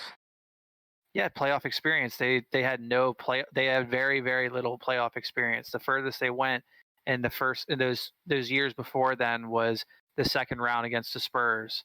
So you look at the other players like KG, Ray Allen, Paul Pierce. They all been the Eastern Conference, Western Conference Finals before they all won that championship. And then like the biggest takeaway to me is that you can't take away the Celtics championship. The fact that they didn't really dominate teams like along the way, like sweeping teams and 4-1-ing teams, like I look at them in a different limelight. But with the Warriors, like Broski said, Drew Holiday hurt, Patrick Beverly hurt, Mike Conley hurt, Tony Allen hurt, and then obviously Kyrie Irving and Kevin Love both out. And majority of the basketball NBA community says that the Warriors would have not won that finals if Kyrie and Kevin Love were playing. I believe it. All three of you guys believe it. I know. And the Celtics, you can't take away that championship. There's no ifs, whats about it. Like there's no hypotheticals you can pull from that situation. They earned that championship, and it was the first year that big three was together too. Well, I wouldn't even say that. We've all looked at it the next year, 2009. That team was on record pace to start the season before Kevin Garnett got hurt. So that team, it was only 20 games though. I thought it was like 30 games. It was like 35 games or 33 and 2, and then he went down. Yeah, they had like a ridiculous start. That's almost half the season. So I'm picking them just because the Warriors, you can put like asterisks next to that championship. It is a really close call, but I will say other than that, that 2008 Celtics team is by far away the most annoying championship team of all time. Literally just like flexing their one little championship. That team is such that should have been like of a dynasty, and it's just so underachieving. They only won one. They were way more like they had so many pieces around them compared to all these other teams. Like you guys bring up how these Lakers were such a good team, like with Phil Jackson, whatever. Yeah, I mean, sure, like their top two guys and then Phil Jackson, they did have like a vet, with Fisher and stuff. But like other than that, it's like that team was kind of empty. Like you had Lamar Odom, Sasha Vujacic on that team, and like Lamar Odom, Andrew Bynum. Like what? I don't even think they were like that great that season, or right? Like were they? I mean, dude, Lakers. I mean, yeah. Actually, looking at it, they really weren't. I mean, you have like Kobe, Paul Gasol, Lamar Odom, Derek Fisher, and then outside of that, that's really it. Like actually, that team isn't great of a roster. Like the following year, yeah, sure, they got better and stuff, and then the year after that, then they got Artest and stuff. Like that team was way better. Like the next 2 years, but that year and they didn't even have Gasol the entire year as well. Like that was like a mid-season pickup that they got. But I mean that Celtics team. Sure, they did get an unlucky injury with Garnett, and then I think like Kendrick Perkins in the finals or something. But to be fair, that shouldn't even been like probably. Actually, I don't know. But I still think that those Celtics, if they were good enough with this big three that's still in their prime, according to Broski, like they should have been able to clap like teams get 2 rings minimum. Like at least those would have got in 2009. 2009 they didn't win because KG got hurt. And then like 2011, they got trounced by those Heat. Like whenever the Heat actually built a real super team. Because then they were actually out of their prime at that point. Actually, the Heat weren't even like that great of a super team too in 2011. Outside of like their big three, but their big three just outstripped everything and everyone on that Celtics team. So it was just sort of an embarrassment, honestly, that they didn't win like another championship. Like so the Celtics started out like 33 and 2, maybe it was 35 and 2, and they finished 62 and 20 because KG went down. Now, and they lost in 7 versus those Magic who went to the finals. So if we had KG, I mean, I think we all know we're going back to the finals. We're probably going to beat the Lakers. I understand that. Probably, yeah. I mean, dude, the Lakers were an improved team. So were the Celtics, though. Like, I mean, how are they? I mean, what was chemistry? I was mean, about like, I mean, look at different the about look at the record. I mean, like, they were 33-2 through like okay, well, dude, 35 games. that Lakers that year won 65 games, broski. Yeah, the Celtics were on pace to win 70 games. Like, I mean, they won 66 games the year before.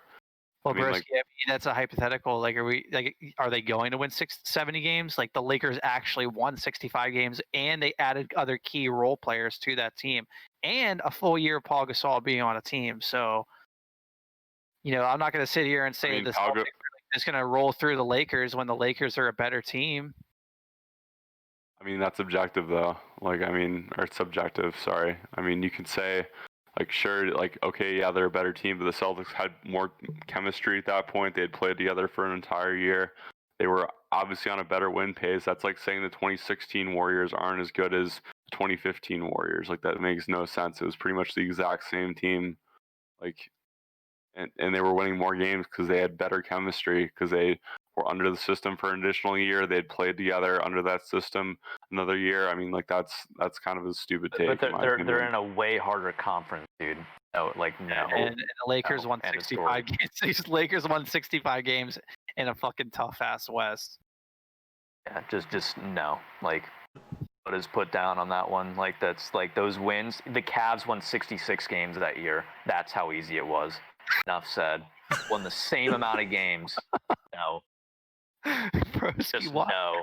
Broski, you need to bring better arguments. Let's move on to another topic. Like, Yeah, we've I'll been do like it. VSAT. Yeah, actually, I have to go to VSAT. the gym anyway soon, so let's go. Come on. Yeah, Visa, who do you think? We was kind of better? went on like 20 minutes there. Yeah, it until, was- like nonstop. That was good. Honestly, I'm surprised it was a question. I would personally go 08 Celtics, but I think Frenzy brought up some good arguments that I thought were kind of interesting. But I personally like that 08 Celtics team more than the 15 Warriors. But Yeah. we should probably move on. Yeah. True. You can go ahead. Yeah, VSAT. You pick the next topic, and Yeah, let's see here. The last topic, or I think Yes. it's probably just. I mean, whatever. If you guys want to.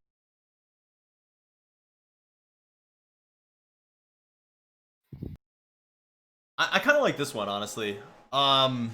Actually, no, you know what? Let's do this because I'm actually curious some of you guys' takes. Do you hold it against LeBron last year for not making the playoffs? You should No. start off with this one. No, VSAT should start because he didn't talk that much. Yeah. I mean, I personally don't. I feel like someone here. I don't know who. I feel like someone will likely say they do, but I think that would be absolutely ridiculous. I mean, prior to him going down on Christmas Day, they were like 2.5 games away from first place in the West. Now, granted, at that time, the West was like, it was Christmas. It was just 2 months into the season, and they were also, I believe, like 2 games away from the 8 seed. So everyone was really tight in the race. It was good. But I mean, you see what happened when LeBron went down. They played 27 games, and they went 9-18 without him. I mean, it was LeBron's first real injury in his career. I mean, Derb cited in the last argument, he has had back issues when he was younger. But, I mean, that was his one serious injury that actually put him out time. So to hold him responsible for missing the playoffs, I think that's absolutely absurd and doesn't really make any sense, honestly. Yeah, so to add on to that too is, sure, LeBron had like that back injury, and whenever he did come back, they did have a good chance to still make playoffs though, like, whatever, this and that. I personally think, this is just my speculation, LeBron might have still been like slightly banged up whenever he came back. It might have been possibly a rush comeback, but nonetheless, he still averaged really good numbers and the majority of those games, and they still won and lost some games here and there, and they ultimately did not make playoffs. However, one thing that's just like, I don't know why this is overlooked by like everyone, but they had like no Lonzo Ball almost like that entire time that LeBron James had come back. Like, they had like no Lonzo Ball from it looks like January 21st until the end of the season. He was not even there. And they also had Brandon Ingram in and out with injuries as well, and Rajon Rondo getting suspended for a couple games for like punching Chris Paul or something, and then like also being in and out with like I know it was, but like it's like they couldn't really like establish a lot of chemistry with their guys too, and like just looking at it right here, just all I'm gonna say is, usually a star player should play, and your starter players should be playing 70 plus games. Like that's like minimum. However, LeBron James 55 games, Ingram 52 games, Kyle Kuzma 70 games, Lonzo Ball 47 games, Rajon Rondo 46 games, Josh Hart 67 games. Like these guys are missing pretty big time like throughout the entire season. So the fact that he missed playoffs, like, sure, it was maybe a little bit his fault, but do I hold it against him? No, honestly. Like at the end of the day, I think that it's more than reasonable why they did not make playoffs that year. And like VSAT was saying, before he went down, they were number 3 in the West or something, and they were like 2 games behind, or 4 in the West, and they were, and they just beat the Warriors too, and they were beating the Warriors. So I mean, they had a good decent shot of getting like the Western Conference semifinals, or making a little playoff run like that year for sure. So I don't really hold it that much against him. I do hold it against him just because all I ever hear is LeBron can carry any bums, to the championship. LeBron can do this, do that. And once he came back, they started losing against all these bums. Like, sure, all his like surrounding role players like have been hurt and stuff, but like, dude, LeBron, like you're losing to the Pacers by over 40 points. You're losing to the Hawks. You're losing to the fucking Pelicans. You're losing to the Grizzlies. You're losing to the Suns. Like you're losing to these fucking dog shit teams. You're losing against the Pistons. Like, sure, I'm not expecting them to beat the Bucks at full strength, especially if they have injuries. It's LeBron and just a bunch of bums. But the fact that he said he's gonna flip the playoff switch, and we didn't see any switch at all. We just saw the Lakers just continue to lose against easy teams. Like, and I don't want to hear like we don't know exactly what happened. Like all this stuff about LeBron might have been injured still, this and that. Like I don't buy into that. Like all I see is what actually happened, and they did not get the job done just to get to the 8th seed. I wasn't expecting them to win against the Warriors in the first round, or advance further in the playoffs. Especially dealing with injuries on the team. But the fact that he couldn't even squeak into the 8th seed when, let me see. Oh, wait, so since the Clippers, they actually were winning a lot of games at the end of the year, but and LeBron rested for a good majority at the end of the year, so the record's a little bit deceptive. But they were in very close contention. Like once he came back from injury, from injury on January 31st, so he was out for a little bit more than a month. And like I said, like sure they lost to teams like the Warriors, which he wasn't actually even playing that game, but then they lost against the Pacers by 42 points. And they lost against the Hawks. They lost against the Pelicans by 13. They lost against the Grizzlies. And we saw last year, dude, like LeBron was being lazy. He was a bad leader last year. He was pointing the finger. He wasn't playing defense. You have Kyle Kuzma literally shoving him out to, guarding guys on the perimeter. I mean, last year it was a failure year on LeBron, and I do hold it against him because I have really high expectations for him, and I feel like almost all of us in the chat at the time when he came back from injury were like, all right, he's getting the 8th seed. But then once he doesn't get it, then it's just a bunch of excuses, because that's what happens for LeBron. For anytime that he falls short from something, everybody's always going to be making excuses for him. I don't know. I think it's a rifle excuse though. I mean, I think to what you said, like to what Frenzy said, really is like I think he came back a little too early from that groin injury. And like you said, you judge it based on what you see. I respect that. I get that. But I mean, nonetheless, to hold a player accountable for missing as much time as he did, and then what Frenzy stated in terms of all the other guys who missed games, Ball, Ingram. I mean, they never really got anything going. They really never had a chance to get anything going. They weren't realistically going to do anything in the West, but they were making the playoffs. Like we saw that prior to him going down. Yeah, but the thing is, everybody's like, "Oh, they're only a couple games out of the 1 seed on Christmas." when you look at the Western Conference, the Clippers were the 1 seed at the time in the West, and you have teams like the Blazers who have amazing records, and then all these other teams. Like the West at the time, it was like a 1-game difference between like all the seeds because the season just got started into. So I don't really look at that like, oh, the Lakers are a lock for a 4 seed because they were a 4 seed at the time. Like if LeBron, like none of the injuries and stuff like that. Like the 8 seed was right in contention once he got back. He came back at the very end of January. He had a solid, he had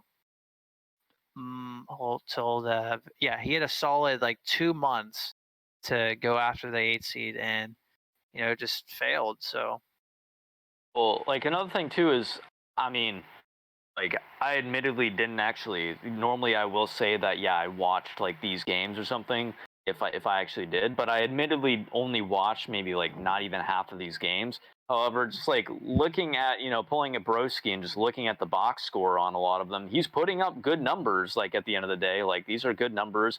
In a lot of these games, he's averaging well over 25 points, and he even has like a stretch of looks like 7 games here where he basically has over 30 points every single game, or 27 points in the games where he doesn't have 37. It's on pretty respectable field goal percentage too, 55, 53. Against 50, the Grizzlies, 60. against the Grizzlies, 35%. Against the Hawks, he shot 40%. Like, sure, he had these not triple in that like streak. I'm talking about these easy teams. Like you're expected, like when you're LeBron, you're expected to take care of the bottom feeders of the league. Atlanta Hawks, Grizzlies, fucking Pelicans. However, your team is also a bottom feeder in the league. I mean, dude, he did it. He did it against in the finals. He pushed those Warriors 6 games with a bunch of bombs. And then, like, people want to say this whole thing about like Russian injuries and don't hold it against him because he came back early. Like, all I ever heard about Steph Curry about in the 2016 finals is that he's a choker. But I think that he wasn't 100% in that finals. The guy got hurt twice in that playoffs. I think everybody is like a little banged up though by the finals. But no one wants to hold it. No one wants to say that for Steph. Like they're like, no, he's just straight up choked, and I hold it against him. Guy, came up short. I don't know. I personally, like I said, they were missing a lot of key pieces, and a lot of guys were in and out and stuff. No Lonzo Ball, like no Rajon Rondo some of the time, no Brandon Ingram some of the time, like. Yeah, and then a lot of the young guns too. Like there was a lot of apparently, according to media reports, that like they were actually starting to feel like a little anxiety or whatever on that team, like knowing that they're on the trading block or something. And that's not like necessarily LeBron's fault or anything. That's literally just the organization trying to do like what they got to do to like get a championship. Like, how's that his fault? LeBron was talking about like the whole time, like about like getting Anthony Davis and alluding to it like all throughout the season. Then like after a game, like he's saying, if you can't handle being on a trading block, then I don't even know if you should be here. I don't know the exact quote, but it's something along those lines. And then the guy was just, but I mean, it's not him. He's not in charge of horrible body language. Like I remember one of the games, I believe it was against the Nets or something like that. He was like pouting anytime like things were happening on the court. It was not the best leadership example from LeBron last year. Probably. I mean, regardless, like he's not the GM of the team. Because you look at well, he has a very strong pull. Every superstar does, like on the team. He has a way stronger pull, like than it seems like than anybody else. Like, do you think that Kevin Durant has the same amount of pulling power? No, he doesn't. No, he does not have the same. You don't know that for sure. Don't say no, he doesn't. You don't know that, dude. I just don't think he does. Like, dude, like that's a crock, like, and it's because the only reason why you say that is just because it's LeBron. Like, that's the only explanation that you have. Like, that's like why you think he does, because it's LeBron. Like, there's no logical explanation other than, oh, it's LeBron. That's it. All you can say. Like, that's not true. Like, every superstar has a lot of pull. Situations where Kevin Durant had so much power. Like, he literally followed Kyrie Irving to Brooklyn. And then the owner and the GM, Bob Myers, is literally like mocking Kevin Durant at the parade celebration. Right. But I mean, you're gonna sit here and tell me like, what about Kobe? Like, whenever he was on those Lakers, they went and got Pau Gasol. Oh yeah, like, dude, I mean, Kobe had a lot of season. control, but that's because Kobe and LeBron, they're like some of the greatest players ever.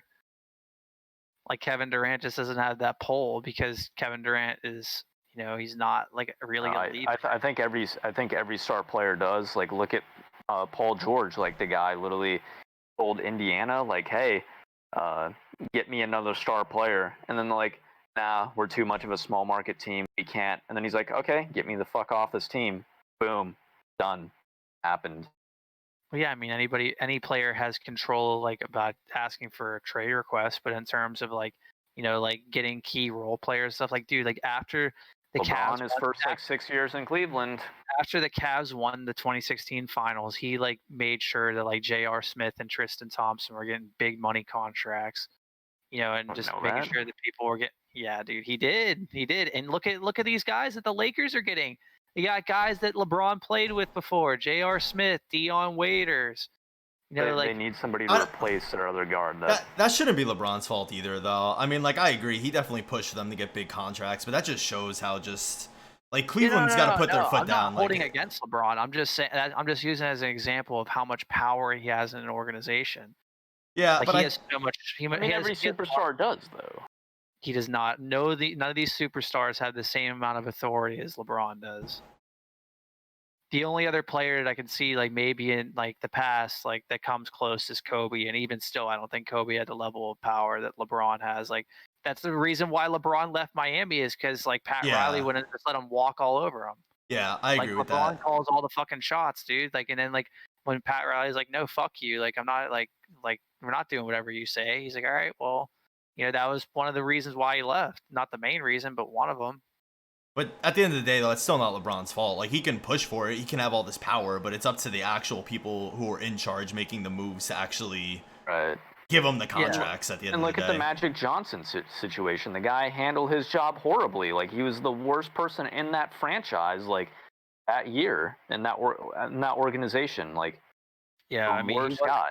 He wasn't good, but at the end of the day, Magic being the part of that organization was one of the main reasons why LeBron went to LA. It's just because LeBron loves Magic so much, has respect. Yeah. So like, even though Magic was literally like part-time, whatever his title was, like he was not fully committed. He was the main dude to pull LeBron and get him on board onto LA. Like, you really think LeBron has as much respect towards like fucking Rob Pelinka as he does the Magic? Hell no. Or the Buss family. Like, Magic was the guy. He was the point of contact that LeBron went to and talked to. Like, he went over to Magic's house and they had like a 3-hour conversation like days before he ended up signing with the Lakers. Yeah, I don't know. Okay. One last thing to add. I think it's also just crazy. I mean, the guy came off 8 consecutive finals. I mean, look at some of these players that even, like, from the Warriors who went to consecutive finals. I mean, Clay got injured, Steph got injured, KD got injured, and they didn't go to, or they went to literally, about half the finals that LeBron went to. So, I don't know, man. He's got a lot of mileage on him. To blame him for one season that he missed, close to 30 games total is just... I don't know. I think it's kind of absurd. I don't think it's like legacy defining. Like, right. I personally hold it against him. I don't think it's the end of the world. I don't think, it's like the worst thing ever. Like, I feel like if he wins it this year, no one's gonna even remember like that even happening last year. Like, but I personally hold it against him, and I think that winning it this year would probably be, not even probably, it is the second most important ring for him. Just like the fact that he would run through all these great playoff teams. He would win it in the year of Kobe dying. He'd win it in the year of this fucking bubble. I wouldn't put it above the 2016 ring just because winning it for Cleveland, 3-1 comeback, 73-9 Warriors team. That one will always be his most coveted ring. And he was like, his legacy was on the line. Literally, like, Stephen A. Smith was just like, you can't be a king without a crown or something. Yep, there's a new king in town. It's Steph Curry whenever they were up 3-1. Yeah. What happened to that? Yeah, I remember that. Shut him down. Broski, got anything to add? Broski? Guy's making his pre-workout. right. Freaking snake. Well, okay, so we'll go on to the last topic at hand, and that is who is your guys' least favorite all-star or superstar player in the NBA? Gotta be Are you sad. trying to tackle this You want one? me to go? Yeah, I'll go. Yep. All right, so I feel like admittedly, it was probably Steph Curry for me for a little while. I love Steph with Davidson. Like, I watched him a lot.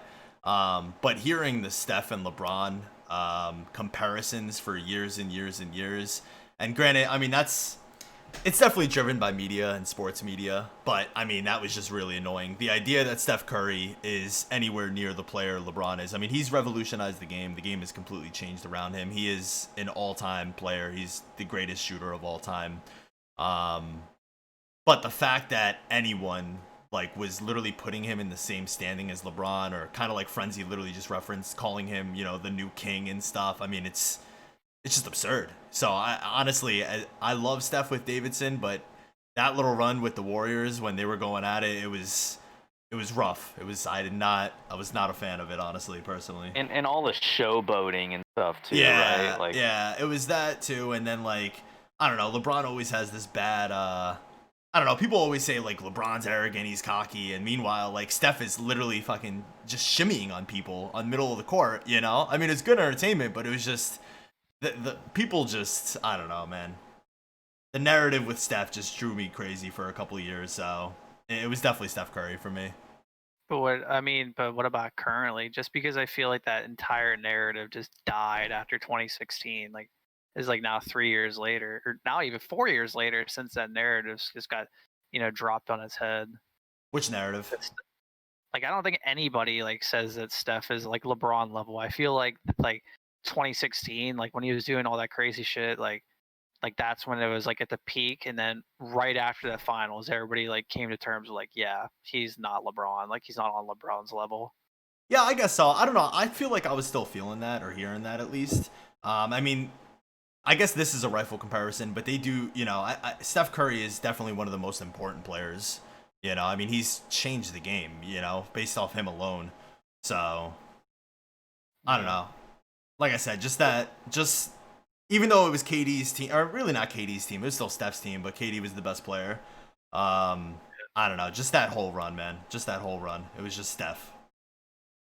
yeah, I mean, I'm not gonna like talk about this guy too much because I guess that I did, and I still do. Like technically, I really think that Kevin Durant is like the slimiest, biggest snake like player ever in the NBA. And I actually got three guys that I would love to mention, talk about all day, and Kevin Durant is one of them for that Golden State move. And then Kyrie Irving with all this Yeah. hearted like the stuff that he's been saying, and like him abandoning LeBron in Cleveland, and like the whole earth is flat, not taking his hat off like during a team photo, and saying that like they need to Photoshop it out because he's just such a horrible leader.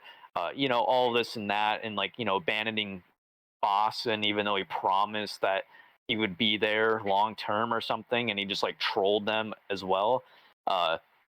However, I'd say that definitely my least favorite as far as a watch, and just like off the court, like on the court, like especially, is James Harden, and it's not even close. Like the guy, I have almost no respect for the guy's game, like at all. His game just entirely relies on him shooting, like just jacking up 3-pointers and trying to like force fouls, like they're just getting free throws and getting to the line. That's all he does all game long, and that's why in the playoffs, whenever the refs swallow their whistles, this guy is nowhere to be found, especially in elimination games. And I just really don't like that this guy has just consistently choked. Like, I mean, look, it's one thing to be a choker and be like, kind of a chill guy like Kyle Korver. Like, the guy's kind of a choker, like, and he's kind of a cool guy, like, a cool player. But, like, I mean, James Harden, there's nothing cool about the way that the guy plays. I'm sorry. Like, you either like him because you're a Houston fan, or maybe you have a black beard or something. That's the only two things that I can think of as to like why you like this guy. Like, he's just so unlikable with his play style, and I don't think that he plays team basketball. No defense, and it's just, or I'm sorry, winning basketball. Like, I think he's just too much of a built for the regular season guy. He's more concerned with MVPs. Like, I think I remember hearing recently that he was like talking about MVP or something or whatever, and how he like thinks that he deserves it or something. Like, I forgot which year he was even referring to. But a lot of these superstar players, or like guys that win the MVP, they'll credit their team. Even Michael Jordan would credit his team. Lamar Jackson last year with the NFL, he was crediting his team and their success and stuff. James Harden is all about me, like in him.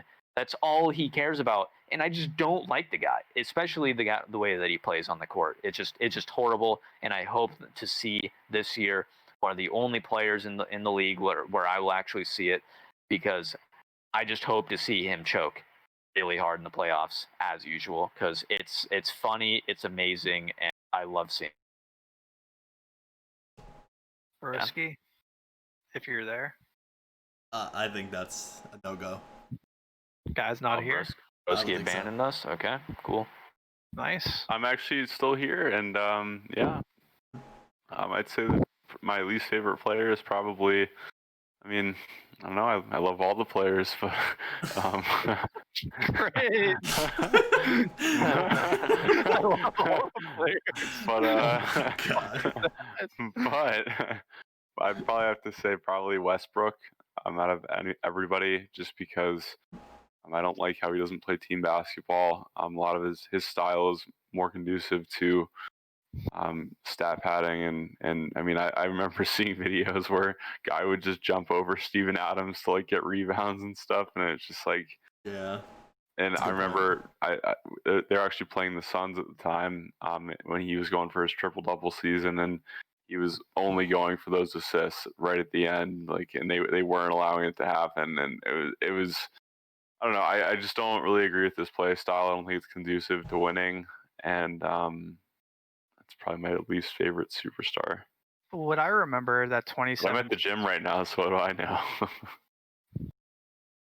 Good. Anyways, from what I remember at the end of that 2017 season, you were like telling me in Frenzy that he wasn't a stat padder.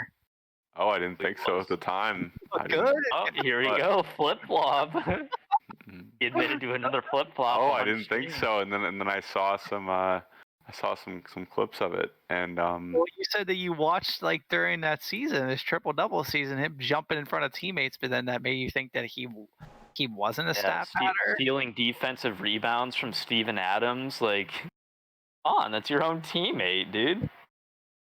All right, well, I will agree with Frenzy on this one. I cannot stand James Harden, especially since like I get into debates with people all the time on Twitter about James Harden. Like, they literally think that he's like this amazing, like fucking like one of the greatest like top 3 scorers ever. But when you put that guy in the playoffs, his stats, his production goes down every single time, and people just can't comprehend that playing a Mike D'Antoni overinflated system is going to pump up your stats like crazy. So you add that on top of the fact that the guy is exploiting refs and relying on cheap free throws to boost up his points, and then jacking up a million ISO ISO threes like during the game. Like, the guy shoots like over 10 threes a game minimum, and just relying on these horseshit free throws. Like, and on top of that, it's selfish basketball, like the way he plays, like just dribbling and all these crazy moves, not getting his teammates involved. It's just not fun to watch. And then on top of that, like, this guy is like always like freaking complaining and like has this like beef with Giannis, saying like Giannis didn't deserve his MVP, Curry didn't deserve his MVP. Like, this guy just like so wrapped up in like all like this stupid meaningless crap, like, and then on top of all of that, this guy is a massive choker, and his fan base refuses to admit it. Like, the guy is literally the biggest choker in the NBA, and his fans are so delusional. They try saying that he is not a choker and he's actually a clutch player, but in reality, that's not the case. So yeah, that's my take on that. Yeah, it's crazy because almost nobody like talks about it in the media from what I've heard. Max Kellerman has, though. Max Kellerman literally said he's the biggest choker in NBA history. Okay, good. Because like I mean, it just seems really weird that oftentimes whenever he does have a horrible elimination game, not much is said about it, and it's just like, okay, now let's just talk about LeBron and how he like missed a free throw in the fourth quarter or something, and how he like nearly choked a game or something because of that, despite him winning by 10 points. Like that'll be the next like topic on Undisputed or something, and how it affects his legacy. Or like, oh yeah, LeBron James, he eats Kellogg's instead of instead of Fruit Loops or something. Like, you know, how does this affect his legacy? Like, okay, dude, like. I remember seeing like a topic, or I remember seeing something on like ESPN or Bleacher Report. They tweeted, they're like, LeBron James lost 6 pounds before in one basketball game. I was like, you guys really have nothing, like the Bleacher Report interns have nothing else to tweet about, or what? Yeah, I think it'll come more to the forefront too, because I mean, I think us three talking all picked OKC, right, over Houston. Yeah. No. Oh yeah. Besides DerBroski, and DerBroski had Rockets in 7, so he had that a tight series too. So it'll be interesting to see, because I don't know. I think people have talked about it a little bit, but definitely not as much as they should. And you know, if he loses to CP3, man, oh man, it's gonna be a bad look. Yeah, it's gonna be crazy. I'm really, like I said it earlier, but I'm really excited for this series. Oh man, it's fucking hilarious. Like James Harden elimination game. Huge choke. It's gonna be great. Yeah. So is that it? Are we good? We kind of went long today. Yeah. I think that's it. But all I'm gonna say to end it on my end is that I'm hoping that if Chris Paul and those Thunder do beat those Rockets, that Chris Paul, like at the very end of the game, whenever like the buzzer goes off, he starts like screaming down the court at the Rockets players saying, "You need me. You can't win without me." Like, you know, Jimmy Butler did in that skirmish game, whatever. So, yeah. Yeah, I'm personally really excited for that series. But yeah, anyone else? We all good? All good. All right, guys. Well, thank you for watching the episode of Dunked On. If you guys want to check out any of these guys, the links will be provided in the description below. Thank you guys for tuning in, and we'll probably be back. What do you guys think? We got to talk about this probably within the week or so. Yeah, maybe even earlier, but we'll see. Yeah. Yeah. So thank you guys. Thursday or something. And we'll be back soon.